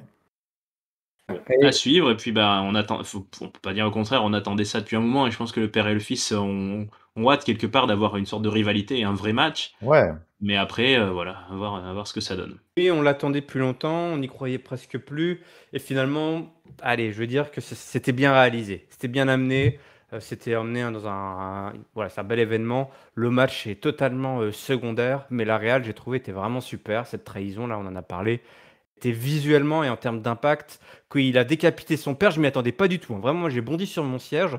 Je pensais pas qu'ils se feraient les C'est vrai deux que moi je dans la pensais même que ça allait soirée. s'arrêter à Edge. Ouais, c'est vrai. Je suis assez d'accord. Je suis Il assez peut d'accord. rester Ouais. une dans le barrière, visiblement. Il y en restait une, il restait une balle. Mais on va enfin pouvoir avoir le match masque versus air versus cheveux pour pouvoir lui couper ce foutu mulet là. Ça y est là, on va y avoir le droit là. On y Un très arrive. bon stipu. Probablement la meilleure stipu depuis longtemps. Deux hommes qui se détestent depuis un bon bout de temps, c'est Seth Rollins et Matt Riddle. C'est la dernière interview croisée à Monday Night Raw avait mis de l'huile sur le feu, puisque les affaires étaient devenues très personnelles, hein, entre le bro et l'ancienne architraite. C'est devenu incontrôlable et ça doit se résoudre ici et maintenant à Cardiff dans un match qui démarre sur les chapeaux de roue. Seth Rollins qui arrive toujours aussi bien sapé, Matt Riddle qui est énervé, hein, et visiblement là Seth Rollins a une fois de plus réussi à piquer les nerfs de son adversaire et c'est peut-être ça qui lui donne l'avantage ce soir. Les deux hommes se bondissent dessus à peine la cloche a sonné. Et il va y avoir pas mal de provocations tout au long du match, notamment de la part de Seth Rollins. Alors, on se balance des bombes là, sur la barricade, là, le célèbre move de Rollins qui en envoyait plus d'un à l'hôpital, des suicide dives, Quel bon. la superplex qui envoie l'adversaire voler de l'autre côté du ring.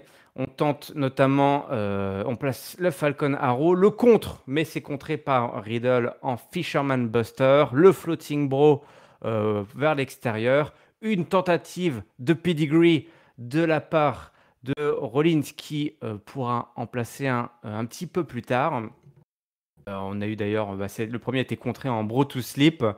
On a eu des German Suplex de la part de l'ancien champion, enfin l'ancien combattant de Free Fight de Broderick et surtout la provoque, puisque Seth Rollins a été pioché dans l'arsenal de l'ancien partenaire du meilleur ami de Matt Riddle, avec notamment ce DDT depuis les cordes de la vipère et puis la foule qui était derrière. Alors, les chants les chants qui ont résonné à travers tout le stade, les chants voilà, du theme song de Seth Rollins, et puis Seth Rollins qui s'est mis en mode vipère ce soir, vraiment le mode serpent, la serpentard pour Seth Rollins d'ailleurs, qui va tout simplement lui permettre de remporter le match après des tentatives de coups de chaise sur la table d'annonceur, le curb stomp qui va permettre, il fait 2 curb stomp je crois, hein. Non, c'est un curb stomp mais depuis le turnbuckle pour la Ouais, victoire de Seth c'est Rollins. ça. Mais il en met 2 à la suite. Ah, Ouais, c'est pas ça, de il en souci. met 2, il en met 2, je ne savais plus s'il y en avait un ou deux, et voilà, 2 curb stomp, et puis dont un depuis le turnbuckle, Giscal, Absolument. pour finir le match et envoyer Riddle retourner à ses histoires de dojo, tout simplement. Voilà. Ah, c'est ça, c'est ça. Ouais, tu as un dojo et des élèves à t'occuper. Et une victoire pour Seth Rollins, Raphaël. Victoire qui va faire du bien là, à Seth Rollins qui enchaînait les belles défaites, mais les défaites quand même. Ouais, moi je trouve que c'est un très bon choix, d'avoir donné la victoire à Seth Rollins, ça lui fait du bien. Effectivement, il a donné énormément de sa personne ces derniers mois, notamment pour le Cody Rhodes, ils nous ont donné des super affrontements, des main events de pay-per-view, donc Rollins est en feu. Moi je trouve, j'invente pas l'eau chaude, je pense qu'on est tous conscients de ça, mais qu'il est extraordinaire là depuis qu'il a pris cette aura voilà, de superstar, d'architraître, enfin de tout ce qu'on peut lui dire, voilà, de Monday Night Messiah, sa musique d'entrée, voilà, c'est une des rares que tout le monde chante dans le stade, il joue avec, son entrée, son costume était incroyable, j'ai trouvé magnifique. Enfin voilà, c'est vraiment le pendant masculin, c'est drôle, puisqu'ils sont en couple, mais de Becky Lynch et de ses tenues hors du commun. Dragon, Ils il sont est bien trouvés. arrivé en dragon. Voilà, ils se sont Ah, bien trouvés ces deux-là. c'était une référence au biopic sur Elton John. Je sais pas si vous l'aviez vu, mais c'était un des costumes d'Elton John. D'ailleurs, je pense qu'il l'avait choisi parce qu'on était au Royaume-Uni.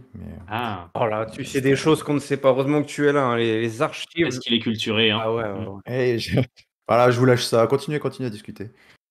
Voilà, donc et moi, j'ai trouvé le match excellent. J'ai d'ailleurs beaucoup pensé à Giscal parce que je me souviens qu'il adorait Ah, il adore les contres, Giscal. Je me souviens qu'il adorait quand il y avait eu des John Cena contre AJ Styles, les contres, ah oui, les oui. Attitude Adjustment contrés en Calf Crusher et tout. Et là, j'ai trouvé qu'ils ont bossé de ouf. Pareil, il y a eu des séquences là entre les Floating Bros qui s'évitent, les pédigrés, les machins. Ils ont énormément composé pour faire une cohérence à leur moveset respectif. Alors, ils ont peut-être Il y a tellement eu, voulu bien faire, mon bon Rafa, je te coupe, mais au début, à chaque séquence, on frôlait le botch quand même. Il y a eu 2-3 petits coups de frousse.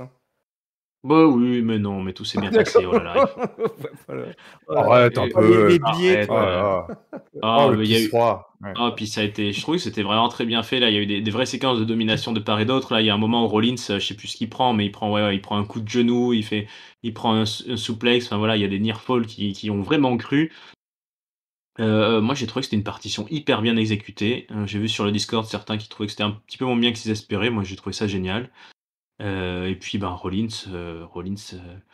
est un dieu vivant de la WWE. Je trouve que c'est un des meilleurs catcheurs que l'on ait et que l'on a eu. Donc c'était super. Et Riddle, mon chapeau, c'est un des rares catcheurs dans dans mon histoire personnelle à la WWE qui réussit d'avoir ce gimmick de babyface hyper sympa, qui arrive en souriant, en tapant dans les mains, et qui peut être hyper concentré, hyper sérieux quand il y a besoin. J'avais beaucoup aimé leur fameuse session là, micro contre micro de dernier Raw. Donc c'est une très belle feud, je trouve. On a attendu un peu, ça a été repoussé à SummerSlam, mais là on a un beau payoff, on a un beau résultat. Pour moi, la mission est largement accomplie et c'est un des très gros matchs de cette soirée et de l'année, je pense, à la WWE. Ouais. Donc bravo messieurs et Rollins. Pour parler d'Elton John, il va falloir envoyer le Rocketman en fusée là sur la stratosphère de la WWE, à mon sens. Ah, c'est une belle Ah ouais, référence, ouais, ça. ouais. T'as vu ça? Allez, lui aussi, il est cultivé, notre bon Rafa. Mais oui, à Ketchup, on est cultivé. Il n'y a pas que le cash dans la vie, évidemment, même si ça reste très important. Alors, on allume la fusée là sur Seth Rollins après ce match-là, Giscard? Ah oui, il y a pas de doute, pas de doute. Mais bon, ça, on savait depuis un moment. Ces défaites contre Cody Rhodes avaient ça d'exceptionnel, d'ailleurs, qu'elles faisaient presque sortir Seth Rollins encore plus grand qu'il l'était avant. Et c'est aussi ça la marque, hein, des très très beaux matchs. Je rejoins Raphaël sur le fait que c'était vraiment un super match. Alors j'ai quelques petits défauts, mais les super matchs de toute façon sur cette carte ce soir, on l'a vu, c'est ceux qui arrivent à faire ressortir vraiment le perdant comme le vainqueur, comme mieux que à l'entrée du pay-per-view. Et comme Gunther Sheamus, celui-ci est de cette trempe-là. Très très belle prestation. J'ai été un petit peu. Alors moi je pense que je fais partie de ceux qui ont écrit que j'attendais peut-être un peu plus parce que j'ai bien aimé la première partie du match. J'ai trouvé presque que la deuxième partie du match était un poil trop sage. C'est-à-dire que j'aurais aimé que ça parte. C'est quand même un match qui s'est construit sur une haine quasi viscérale, hein, vraiment là, et une provocation trop forte. Et donc on s'attendait peut-être. Moi, je les attendais plus dans la destruction, vraiment peut-être à la fin. Et c'est peut-être trop sage niveau catch, c'est-à-dire que c'était parfaitement exécuté. Et en effet, moi, je me suis régalé sur certains contres. Techniquement, c'était fantastique. Je m'attendais peut-être à un finish un peu plus, voilà, un petit peu plus grandiloquent, un petit peu plus destructeur que ça. Et d'ailleurs, dans cette même veine, j'ai été un petit peu agacé par l'entrée de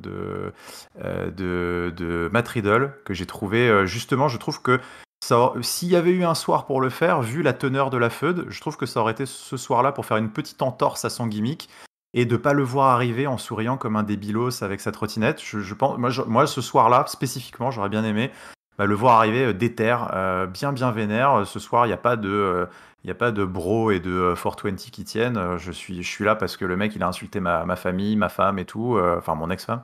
Et donc, alors que par contre, Seth Rollins, au contraire, c'est lui, il a le beau rôle, il a tout intérêt à venir justement avec un costume encore plus grandiloquent que d'habitude parce qu'il est dans la provocation, il est dans le mind game, c'est lui qui veut faire péter un câble à Matt Riddle. Et voilà, cette petite entrée m'a un petit peu chiffonné. Et puis cette fin de match, justement, je trouve qu'on était un petit peu trop dans le récital magnifique à suivre, hein, superbe. Mais justement, peut-être un petit peu trop porté sur le catch, à mon goût, sur un match qui aurait dû se finir de manière plus énervée, quoi. Ça, quoi. Effectivement, j'ai trouvé, je te rejoins.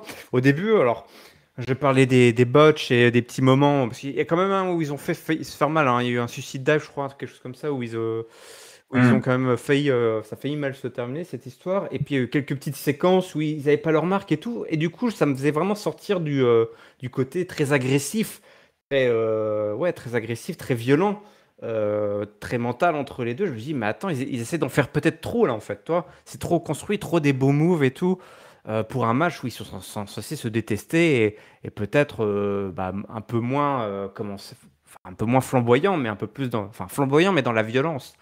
C'est vrai que moi, au début, j'étais pas très entré. Effectivement, puis au fur et à mesure, ils ont retrouvé leur marque. Et puis, ça a quand même donné un excellent match au demeurant.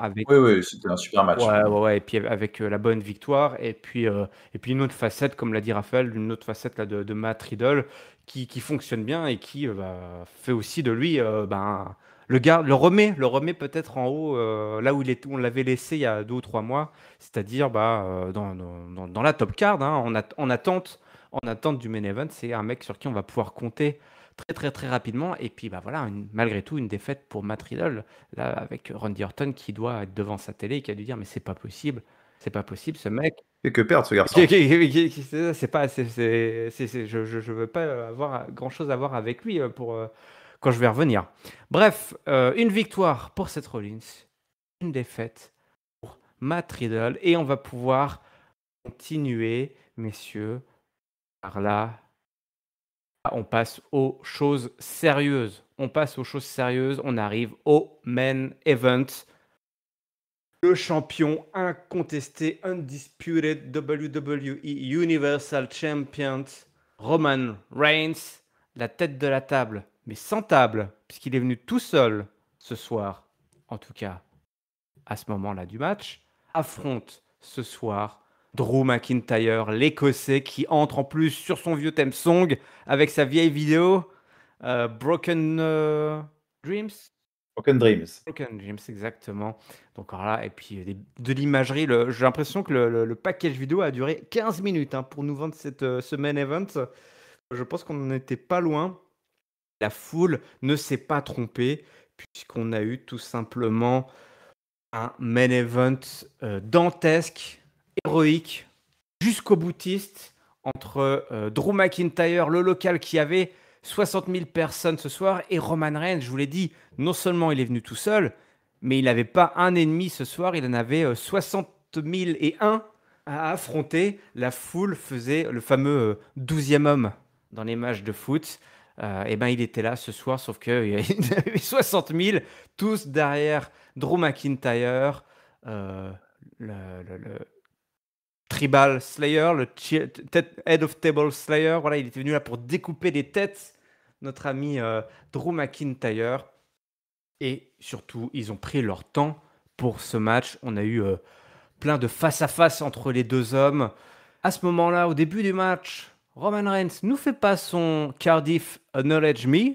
À ce moment-là, je me dis, tiens, c'est bizarre. Je sais pas si vous avez remarqué, vous, mais je me suis dit, oh, si C'est vrai, en effet. il le garde pour plus tard, ça va spoiler un petit peu la fin du match. C'est-à-dire qu'il va le faire une fois qu'il aura gagné. Il va pas faire ça s'il perd. C'est quand même bizarre pourquoi ils l'ont pas fait. Et ben il le fera en cours de match. Il le fera en cours de match quand. Alors, entre-temps, il fait ça genre à la moitié du match. Au début, il n'a pas le contrôle. Il galère, Roman Reigns, puisqu'il a en face de lui un Drew McIntyre qui est surmotivé. Et mentalement, c'est dur. C'est dur pour Roman Reigns qui est bien seul ce soir. Et les chants et la foule qui pousse Drew McIntyre. Et Drew McIntyre qui se relève à peine sur le compte de 1 des arbitres à chaque fois qu'il essaye de l'étendre. Il se dit, mais attends, qu'est-ce que c'est ça, ce mec là, cet écossais? C'est pas le Drew que je connais là, c'est pas le Drew que j'ai allongé il y a 2 ans de ça. Donc il se retrouve bien emmerdé, Roman Reigns.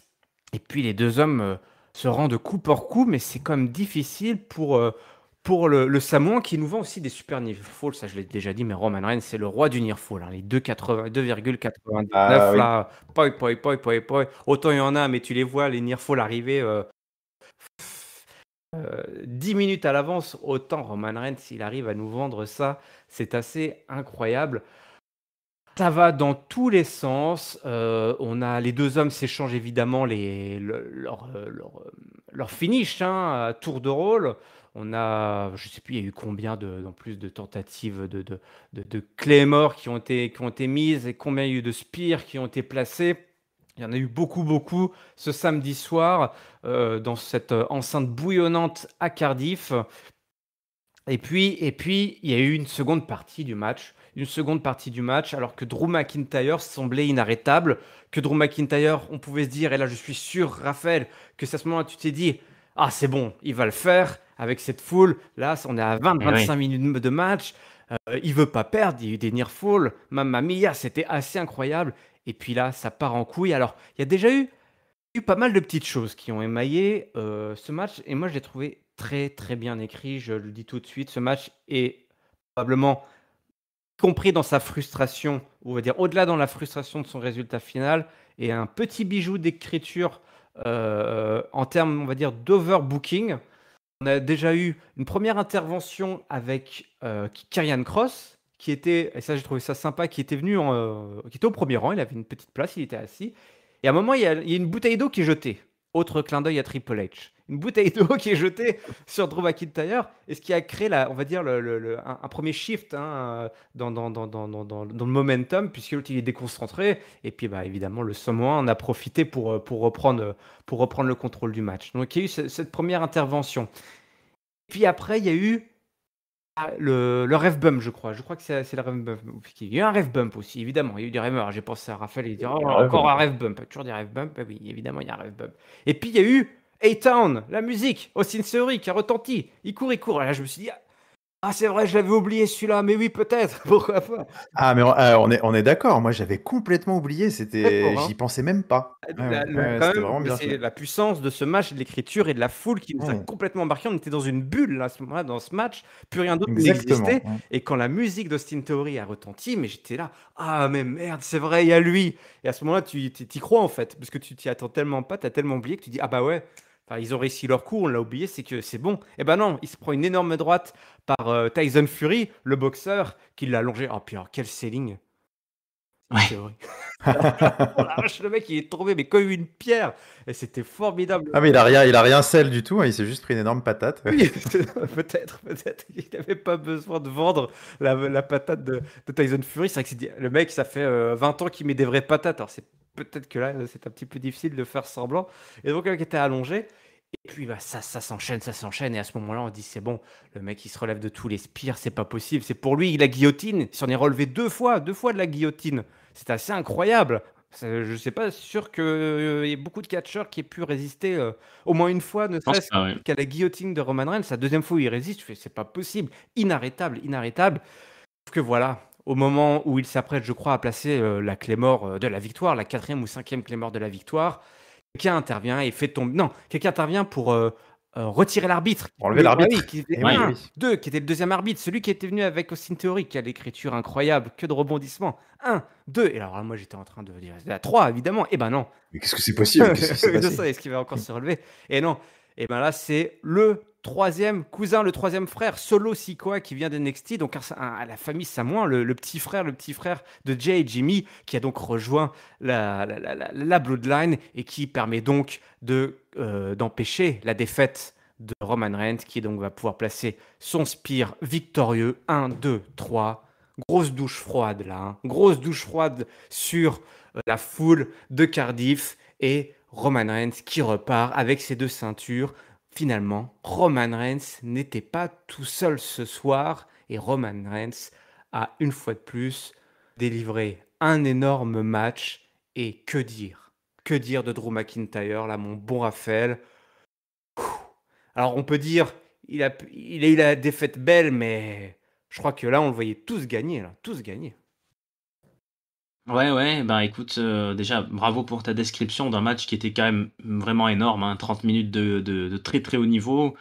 Ces deux hommes se retrouvent pas pour la première fois, hein. On a déjà eu plusieurs grands affrontements entre eux. C'était le premier WrestleMania de Roman Reigns post son arrêt pour leucémie, hein. Il affrontait Drew McIntyre.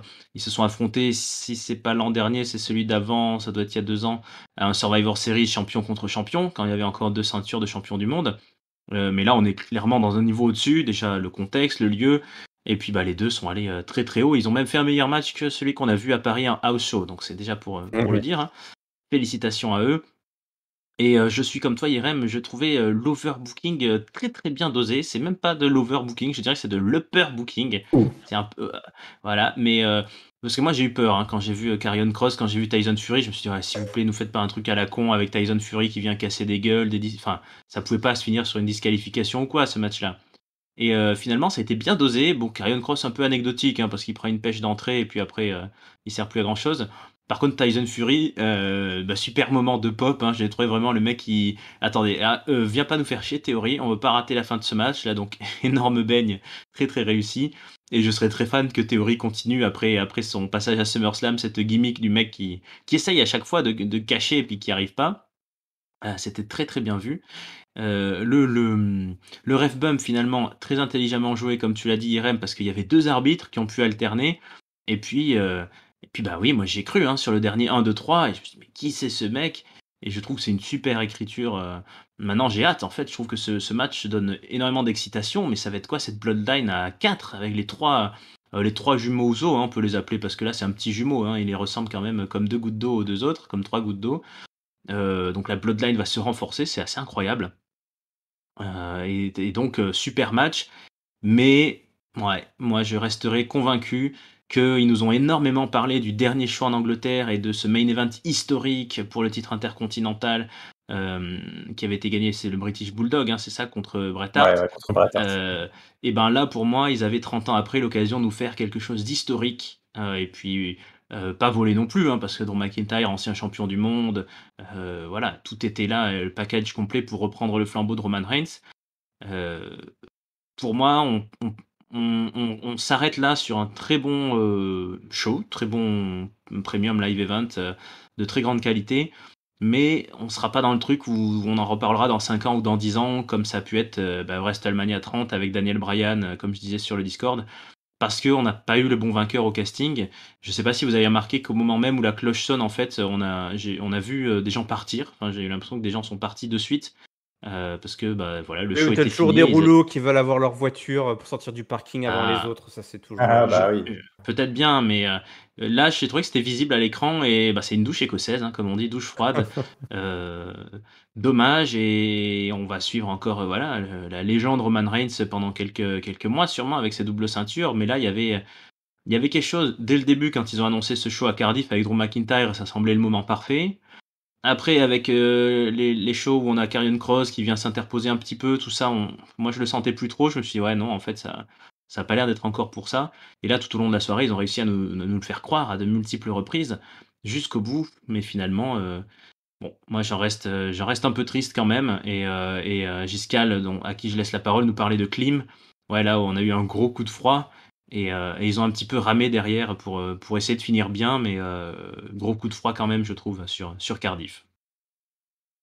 Alors juste avant que Jessica Ouais. prenne la parole, je fais une parenthèse parce qu'on va pas s'attarder dessus. Effectivement, il y a eu un truc un peu bizarre après la défaite de Drew McIntyre, c'est qu'il a été rejoint par le gitan Tyson Fury et clairement c'est un truc qui aurait dû être coupé, c'est pas possible. Et qui est venu lui, Ouais. alors déjà il a serré la pince à Roman Reigns. Alors, c'était froidement accueilli par la foule, mais bon en même temps le mec il avait pas de parti pris, donc c'était tout à fait honorable de sa part. Et puis après. Il chante une chanson American Pie là, sortie de nulle part. Alors il faut s'y connaître. En fait, c'est la chanson qu'il fait à chaque fois après ses matchs, si j'ai bien compris, Tyson Fury. Donc Ouais, ça apparemment, fait ouais. partie du lore Tyson Fury, mais je pense que même dans le public, les gens n'étaient pas du tout réceptifs. Et c'était un moment, franchement, c'était malaise TV quoi. C'était malaise TV entre l'autre qui vient de perdre. Alors qu'il était en mode, il lui dit, pendant ses promos, des semaines passées, notre ami Drew McIntyre, grosso modo, il dit je vais te suivre jusqu'à ta tombe, quoi. Je vais pas te lâcher. Et là, il perd de pas grand-chose. Un peu, il s'est fait avoir en plus par tricherie grâce à des interventions. Donc, il a eu tout contre lui. Et il est obligé de sortir le smile sur un truc de karaoké, pour faire un karaoké avec Tyson Fury. C'était même pas un truc, c'est même pas quelque chose qui était lié, toi, à Surtout Drew que- surtout- McIntyre. Le mec est venu se faire son trip à lui, quoi. Il est venu voler Ouais. le truc. Non, mais surtout qu'en plus, Drew McIntyre, après, c'est lui qui l'enjaille. Hein. C'est Drew McIntyre qui relance le truc et il se fait même bâcher par Tyson Fury parce qu'il lui propose Sweet Caroline et l'autre il dit non, c'est bon, ça va, c'est fini, j'ai fait mon truc. Putain, oh, le malaise. Plus jamais ça, par contre, quoi. C'était compliqué ça, compliqué. Non, mais Parenthèse moi je refermée. considère que le show s'est Ouais, terminé. ouais, ouais. Ouais. Je considère que le live event c'est terminé après le tombé, donc peu importe. Mais en effet. Non, énorme, énormissime main event, monstrueux. Bon, moi, je suis pas du tout surpris du résultat, personnellement. Je continue. C'est pas juste une blague hein, quand je dis que Roman Reigns va être champion jusqu'en 2052 à chaque fois. Je sais pas quoi. Enfin, je pense hein, que, ce mec est trop fort. Enfin, il est tellement au-dessus. Tu peux pas lui enlever la ceinture. Il est trop fort. C'est la superstar. C'est le mec qui doit porter la ceinture. Je sais même pas à ce stade, je sais même pas si le endgame c'est vraiment Cody Rhodes ou pas. De toute façon, je pense qu'il y a que lui. Mais ça me surprend pas quoi. Enfin voilà, pour moi jamais il perdait ce soir. Est-ce que c'est une bonne décision ou pas? Je pense que voilà tout simplement samedi soir ils ont voulu continuer à écrire la légende de Roman Reigns plutôt que d'écrire celle de Drew McIntyre. D'une certaine manière, Raphaël a raison. Dans quelques années, on ne se souviendra pas forcément de ce match comme on aurait pu s'en souvenir si Drew McIntyre avait gagné. Mais d'une certaine manière, on se souviendra quand même que c'était un autre moment très très marquant de ce règne absolument monstrueux, légendaire même à ce stade de Roman Reigns. Voilà, un trou de plus dans sa ceinture, là, en quelque sorte, hein, Roman Reigns qui continue à forger sa légende, à écrire quelque chose qui est dingo. 730 jours, 740 jours de règne, il y a des défenses hallucinantes. Je pensais pas qu'il pourrait faire aussi bien, aussi vite après le main event de WrestleMania, qu'on avait unanimement salué. SummerSlam. Je pense SummerSlam, ouais. de SummerSlam, pardon, excuse-moi, SummerSlam, je pensais pas qu'il pourrait aller aussi vite, aussi bien, parce que c'était tellement dingo, et d'une certaine manière, je pense qu'ils ont fait au moins aussi bien avec ce match. Je trouvais qu'il était... Ouais. C'était un tel aboutissement en termes d'écriture, tu l'as dit. Enfin, je reviendrai pas sur ton déroulé d'ailleurs que je salue aussi, parce que tu as rendu un bel hommage à ce match de 30 minutes, mais que ce soit les changements de tempo, le doute en début de match de Roman Reigns, tu voyais, parce que c'était cette belle écriture qui faisait que Roman Reigns, en fait, c'est un catcheur qui marche au charisme, qui marche à la confiance, qui marche au momentum, et en fait, il avait rien pour lui, donc il a eu beaucoup de mal à rentrer dans ce match. C'est d'une certaine manière Karrion Kross qui a fait sortir Drew McIntyre du match, donc c'est ça qui sera intéressant aussi peut-être vendredi.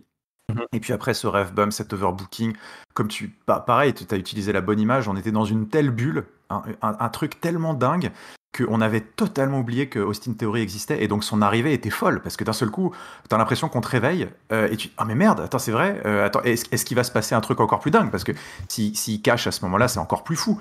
Et cette droite de Tyson Fury incroyable, qui d'une certaine manière joue le rôle de tous les fans de catch dans le stade, qui dit dégage, casse-toi, tu vois, genre. Donc c'est fantastique. Et cette near fall, quand justement juste après ce bump, il remonte dans le ring et là il se prend la première Claymore du match, parce que c'est ça qui est intéressant, alors il s'était pris une Claymore dans le dos qui entraîne le ref bump, mais c'était la première vraie Claymore de face qu'il prend dans le match, et c'était ça aussi qui était pas mal dans le storytelling du match, c'est qu'il y avait cette tension sur la Claymore tu sentais, qui était dans le match, qui était racontée comme étant beaucoup plus destructrice que le spear, le Superman punch, la guillotine et tout. Il fallait surtout pas prendre la Claymore. Et quand il prend cette Claymore juste après la droite de Tyson Fury, quand il remonte dans le ring, je pense que si le trophée de Near Fall of the Year existait, celle-ci arrache la palme, parce que moi je me suis levé, et tout le stade s'est levé, je pense, en se prenant la tête à deux mains. C'était incroyable. Et puis, puis après l'intervention de Solo Sikoa, qui est d'une certaine manière une deuxième near fall, c'est pas vraiment une near fall, juste derrière, qui est pareil, qui était, enfin c'était irrespirable. La fin du match, j'ai trouvé que vraiment les 5 dernières minutes étaient irrespirables. Et bah voilà, et c'est incroyable, c'est une clim. Il en faut aussi dans le catch, c'est-à-dire que certes, les étoiles étaient alignées pour Drew McIntyre, ça aurait fait un truc à la Bryan exceptionnel, mais d'une certaine manière, c'est aussi un choix courageux, je trouve, de Triple H et de la WWE, d'avoir assumé le fait que non, c'est notre champion, enfin c'est Roman Reigns, et on va se servir de cette clim pour faire un truc de fou, quoi, parce que voilà, dans un sens comme dans un autre, le résultat est fou, quoi. Et ben écoute, moi c'est pas pour me déplaire, parce que c'est vrai que je suis absolument en j'idolâtre vraiment ce règne de Roman Reigns, que je trouve exceptionnel. Et c'est vrai que même quand on voit son entrée, c'est parce qu'on a parlé du fait que les entrées étaient un petit peu cheap, il n'y a pas de petit entron et tout. Moi je trouve que justement c'est assez dingue de voir que cette entrée qui est construite autour du Titantron, de la faction autour de lui et tout, en fait maintenant Roman Reigns est arrivé à un tel niveau, je trouve, que même tout seul sans Titantron, quand il rentre dans l'arène, il y a un truc qui se passe, il y a l'impression qu'il y a l'air qui sort du stade, il est trop fort, quoi. Et vraiment, voilà, rien que pour ça, je trouve que c'est un choix qui peut-être plus, c'est un choix plus long terme peut-être, voilà, qu'on continue à forger la légende de Roman Reigns. Et écoute, Drew, désolé, même si c'était fantastique ce que tu as fait, désolé, tu n'es plus le Chosen One, quoi. Le Chosen One, on ne sait pas forcément qui ça va être, et c'est ça aussi qui. Est-ce que même la WWE le sait? Ça, je suis pas certain à 100%. Ça devient difficile. Hein. Ça devient difficile, parce qu'on a quand même tiré les plus grosses balles là, avec Brock Lesnar et la Drew McIntyre, comme tu l'as très bien expliqué, coup sur coup. C'est boum boum, donc après tu te retrouves avec un grand vide. Alors on va te parler de Cody Rhodes, mais le mec va déjà falloir qu'il se remette de son gros bobo. On ne sait pas comment il va revenir, dans quelles conditions, et puis il va falloir reconstruire quelque chose. Il faut que ça soit plus gros, ce qui va se passer. Il faut que ça soit au moins du niveau de ce qu'on a eu avec Drew McIntyre, en tout cas dans l'intention.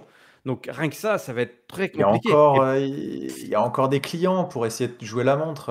oui. Il y a Seth Rollins, Évidemment. c'est sûr, il y a Kevin Owens. Oui. Qui sont quand même des gros clients, et puis des gros babyface. Il y a moyen de faire, enfin des gros babyface. Seth Rollins n'en est pas un, mais 6 matchs il devait y avoir, voilà. Et puis d'une certaine manière, il y a toujours Randy Orton qui pourra, je sais pas jusqu'à quand il est blessé, qui pourra. C'est-à-dire que le règne peut durer encore très longtemps. Hein. Moi, c'est pour ça que je rigole pas quand je dis qu'il sera champion.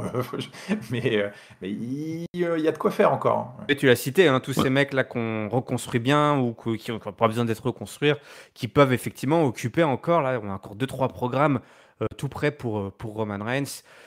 Tes noms que tu as cités, là clairement l'avenir, voilà, ça crée de l'incertitude, et c'est ça qui est bien aussi. C'est qu'on a de l'incertitude sur qu'est-ce qui va se passer, qu'est-ce qu'ils vont nous écrire, qu'est-ce qu'ils vont nous sortir, qui et comment va tomber Roman Reigns. Est-ce que c'est pas juste qui va le battre, c'est dans quelles conditions. Est-ce qu'il faut des conditions particulières, parce que là on avait mis des conditions pour qu'il perde, et finalement il a réussi à s'en sortir une fois de plus. Roman Reigns, qu'est-ce qu'il est fort. Moi, je suis tout à fait d'accord avec Giscal sur le fait que, mine de rien, même si je trouve que dommage, vraiment un coup raté pour l'histoire, c'est un choix plus courageux et plus difficile à faire que d'avoir joué la facilité du mec qui gagne chez lui après 30 ans Oui. pour la première fois en Europe. Donc, c'est assumé et c'est bien.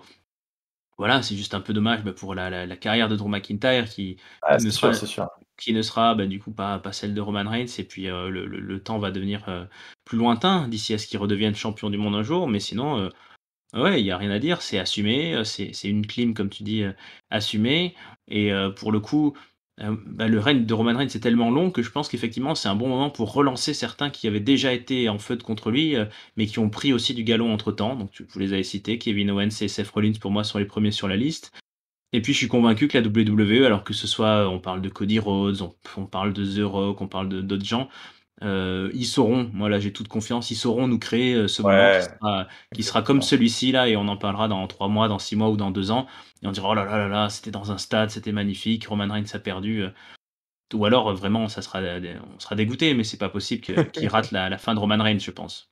Non, bah, Non, je pense que ce sera en effet exceptionnel. de toute façon, la meilleure façon de pas la rater, c'est de jamais la faire, tout simplement, comme l'espère Giscal. Non, non, mais si, si, il y a un moment, il faudra l'arrêter, mais je pense qu'il y a il y a encore beaucoup de belles choses à faire avec la Bloodline. Et puis, il faudra, de toute façon, pour qu'il perde son titre, il faudra que tout le monde soit. Enfin, ce sera un sacré spot fest, hein, je pense, le jour où il perdra son titre. Et il y aura Paul Heyman, il y aura la Bloodline, il y aura tout le monde, parce qu'il va falloir. Il faudra que la boucle soit bouclée et que la fête soit totale. Là. Il n'aurait pas pu perdre son titre tout seul comme ça. Parce que c'était aussi un élément scénaristique qui était vraiment important et qui était bien exploité, le fait qu'il soit vraiment tout seul. Et d'ailleurs, le fait qu'il gagne tout seul continue à agrandir en quelque sorte le gouffre qui existe avec les autres. Parce que c'est vrai qu'après avoir battu Enfin, tout Brock seul, Lesnar dans un... Presque tout Oui, seul, non, non, Giscal, mais presque. enfin, non, mais je sais, mais il a battu Brock Lesnar dans un Last Man Standing. Là, il a battu Drew McIntyre, évidemment, pas tout seul, mais quand même, tu es face à 60 000 et une C'est ça, personnes, au comme tu pire, as dit, tu ils vois. étaient à 2 contre Euh, 60 000. Ouais, tu vois, dans l'inconscient collectif, il y a quand même, il y a quelque chose qui commence à faire que, voilà, qui peut le battre, quoi. Giscal, une petite question pour toi. Est-ce que tu préfères qu'on enchaîne là avec le mot de la fin ou que je balance les résultats des pronos? Alors, je veux bien faire le mot de la fin parce que malheureusement, je pense que je pourrais pas, sinon, rester jusqu'au bout de l'enregistrement. Ouais, surtout que ça va pas te faire plaisir, le résultat des Et pronos. puis en plus, les pronos m'intéressent pas. Alors, le mot de la fin pour ce Non. gros pay-per-view là en Europe, Giscal. Ton top, ton flop et ta note, s'il te Allez, plaît. bon, allez, mon top, je vais le donner, vous l'avez compris, sans doute à Roman Reigns, même si il y avait beaucoup de top potentiel hein, sur ce pay-per-view, on va pas se mentir, mais je vais quand même le donner à Roman Reigns et je reviendrai pas sur tous les arguments, mais je réappuierai juste sur le fait que je suis assez subjugué par on va dire, l'aura et ce qu'il dégage, et c'est vrai que si on revoit il y a quelques années, quand le Shield s'était séparé, et qu'on avait vu les premières promos solo de Roman Reigns et si on avait vu jusqu'où il pouvait aller, c'est vrai que même moi, j'aurais pas misé là-dessus. Et je trouve que voilà, c'est assez exceptionnel. Ce règne est fantastique et cette défense de titre. Et peut-être, j'aurais pas cru dire ça il y a un mois après SummerSlam, mais peut-être sa plus belle. Et c'est dire quand même. Donc bravo à Roman Reigns, seul contre tous, qui nous a délivré encore un match d'anthologie et qui assoit définitivement sa place tout en haut à la WWE. Mon flop, pareil, je ne vais pas me réétendre, c'est pour Liv Morgan qui. C'est pas grave, on tire sur l'ambulance, mais je continue à. C'est plus de la perplexité. Je sais plus, je sais plus. Là, je suis complètement désabusé même de la WWE, de qu'est-ce qu'ils voient en Liv Morgan que nous n'avons toujours pas vu. La conclusion est la même, pay-per-view après pay-per-view. Et là encore, c'était criant, je trouve. Donc, elle aura mon flop.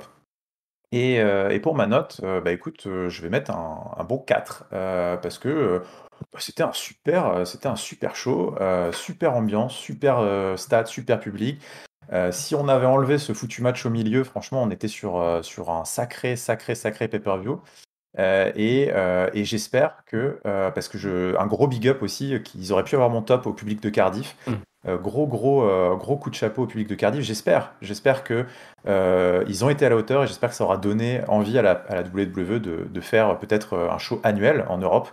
et qui plus a fortiori au Royaume-Uni, parce que c'est vrai qu'ils sont quand même là-bas particulièrement bons clients dans les stades. La France, Donc Giscard, la bravo. France aussi. Je sais pas, ouais, bon, Au château de Cocorico, Versailles.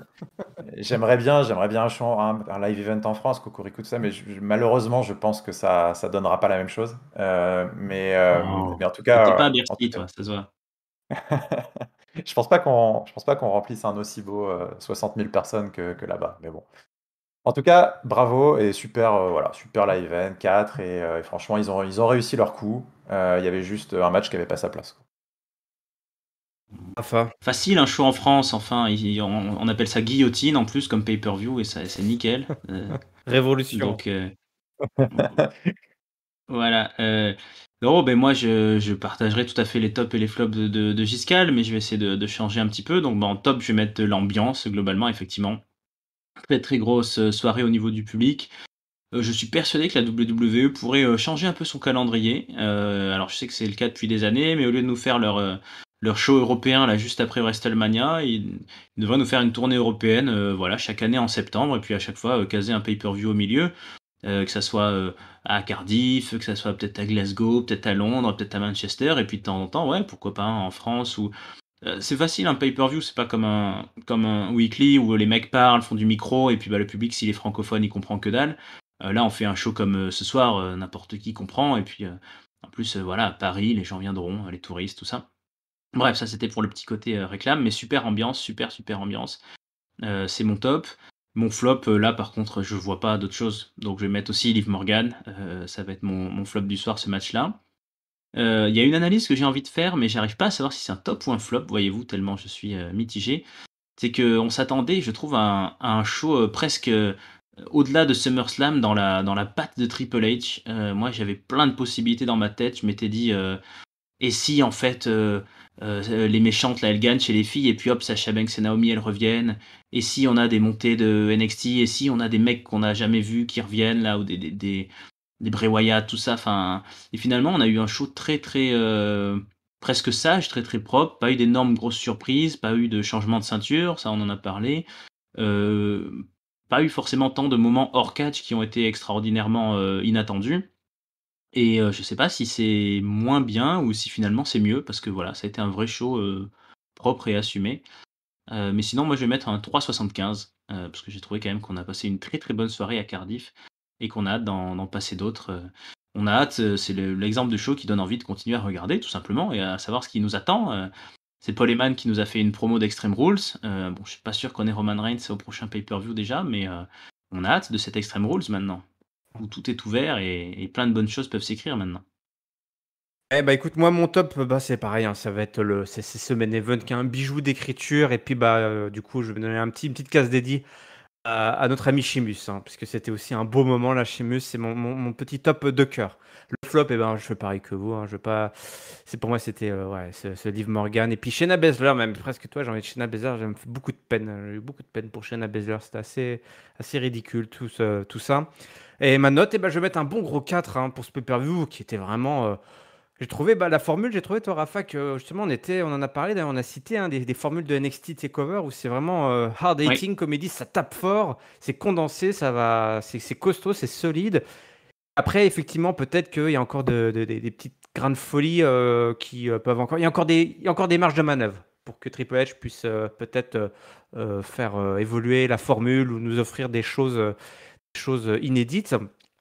Et j'ai trouvé que la formule était bonne. Il y a eu très peu de faux pas ou de mauvaises choses. Un autre flop, par contre, j'ai trouvé, c'était justement l'absence de pyrotechnie au niveau des entrées des catcheurs et des catcheuses. C'était un petit peu décevant, quoi. On l'a dit, ils arrivent et puis ça fait pouf, pouette, pchit, mais pas de grosse pyro et tout. Donc c'est un petit peu dommage pour ce gros pay-per-view, ce gros PLE. Incroyable. Les pronostics. Le concours des pronos. Giscard, est-ce que tu es toujours là ou pas? Tu t'en vas? Non, je vais vous dire au revoir maintenant, parce que de toute façon, comme je suis mauvais perdant, je vais pas écouter ce qui va suivre, même si je salue quand même le vainqueur de la session, Seb. C'est Seb, ça, c'est ça, je crois. effectivement, on a un double vainqueur. Bravo, bravo, et rendez-vous dans un mois parce que ça va pas se passer comme ça. Mais je vous laisse bonne Bon récap et salut peuple de catch-up, à très bientôt. Salut Giscal, pleure pas trop. Salut, Hein. Giscal. Pleure pas trop, il va pleurer dans les toilettes, je pense. Effectivement, Rafa. Alors toi, c'est le jour. Toi, Rafa, excuse-moi, mais tu as fait de la merde hein, sur le concours de pronos. Tout à fait, effectivement, oui, mais j'en étais conscient au moment de pronostiquer. Je trouvais que ce show était difficile à pronostiquer. Ah Et oui, ça se visiblement, oui. confirme. Ouais, pour moi, ça l'a été. Donc, je vais pas m'étendre plus que ça. Non, j'avais juste oublié de le redire puisque tu nous as décrit selon Main Event. Mais alors, un truc que j'ai adoré, c'est tout con, mais la fan service, c'était effectivement le générique avec l'ancienne musique de Drew McIntyre. J'ai trouvé ça un très beau choix. Ouais, c'était beau. Bref, voilà. Mais sinon non.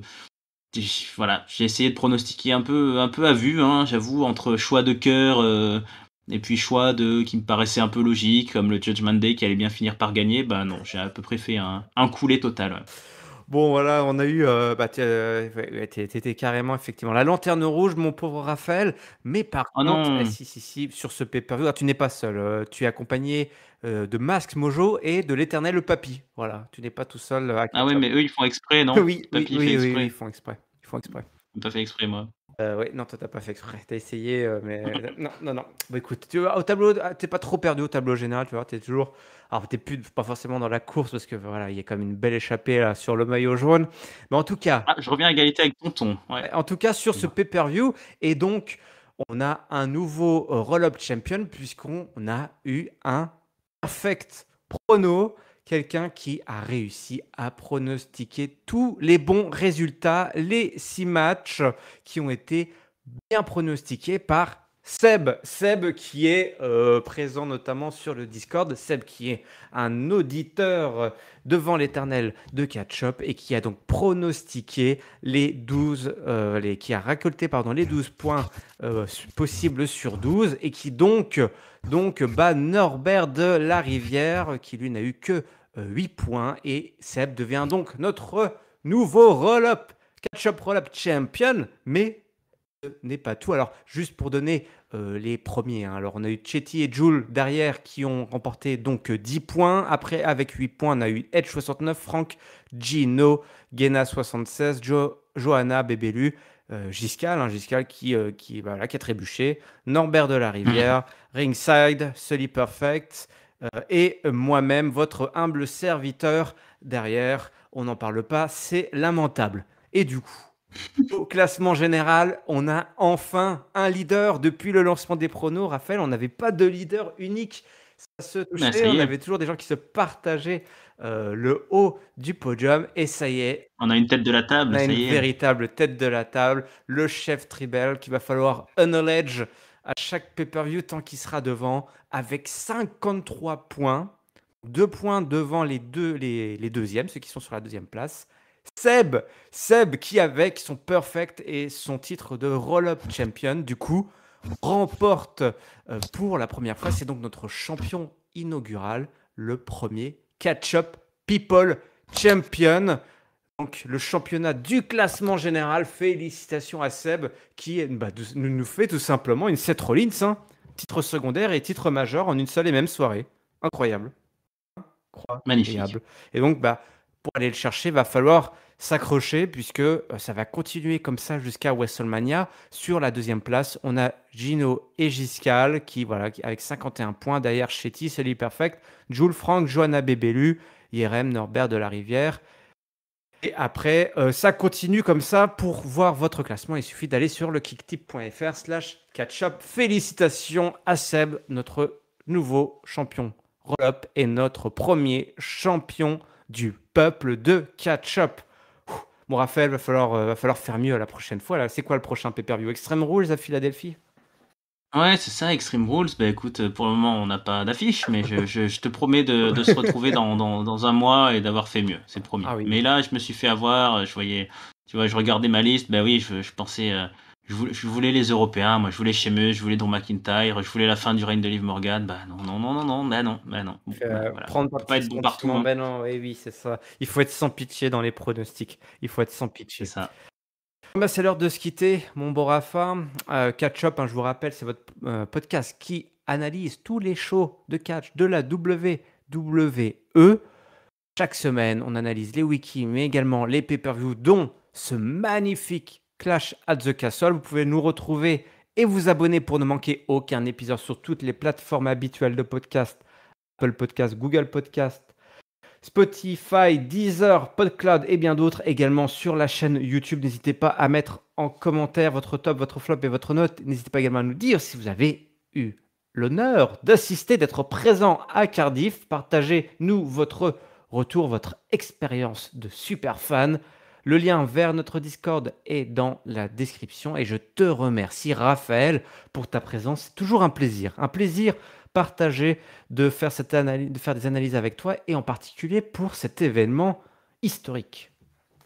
Ah bah, merci IRM d'avoir été là pour décrire ça de manière historique, même si entre la défaite de Drew et la défaite au prono, on finit aussi sur une grosse rime pour moi cette analyse. C'est dur, mais je suis moins mauvais perdant que Giscal, donc je vais m'en remettre. C'est vrai que Giscal est parti lâchement, fuyant ses responsabilités et la réalité. Ouais, comme un banal CM Punk, quoi. Il est pas assez bon, il se barre. Ça lui fera plaisir. Ouais, c'est ça. On me comprend pas. Je suis pas pris à ma juste valeur. Ouais, on connaît l'histoire. Bon, allez, on se retrouve pour notre analyse de Monday Night Raw très rapidement parce qu'il y a pas mal de choses qui vont se passer ce lundi soir. D'ici là, on vous souhaite évidemment à toutes et à tous une bonne semaine pleine de catch. Salut. Ciao à tous.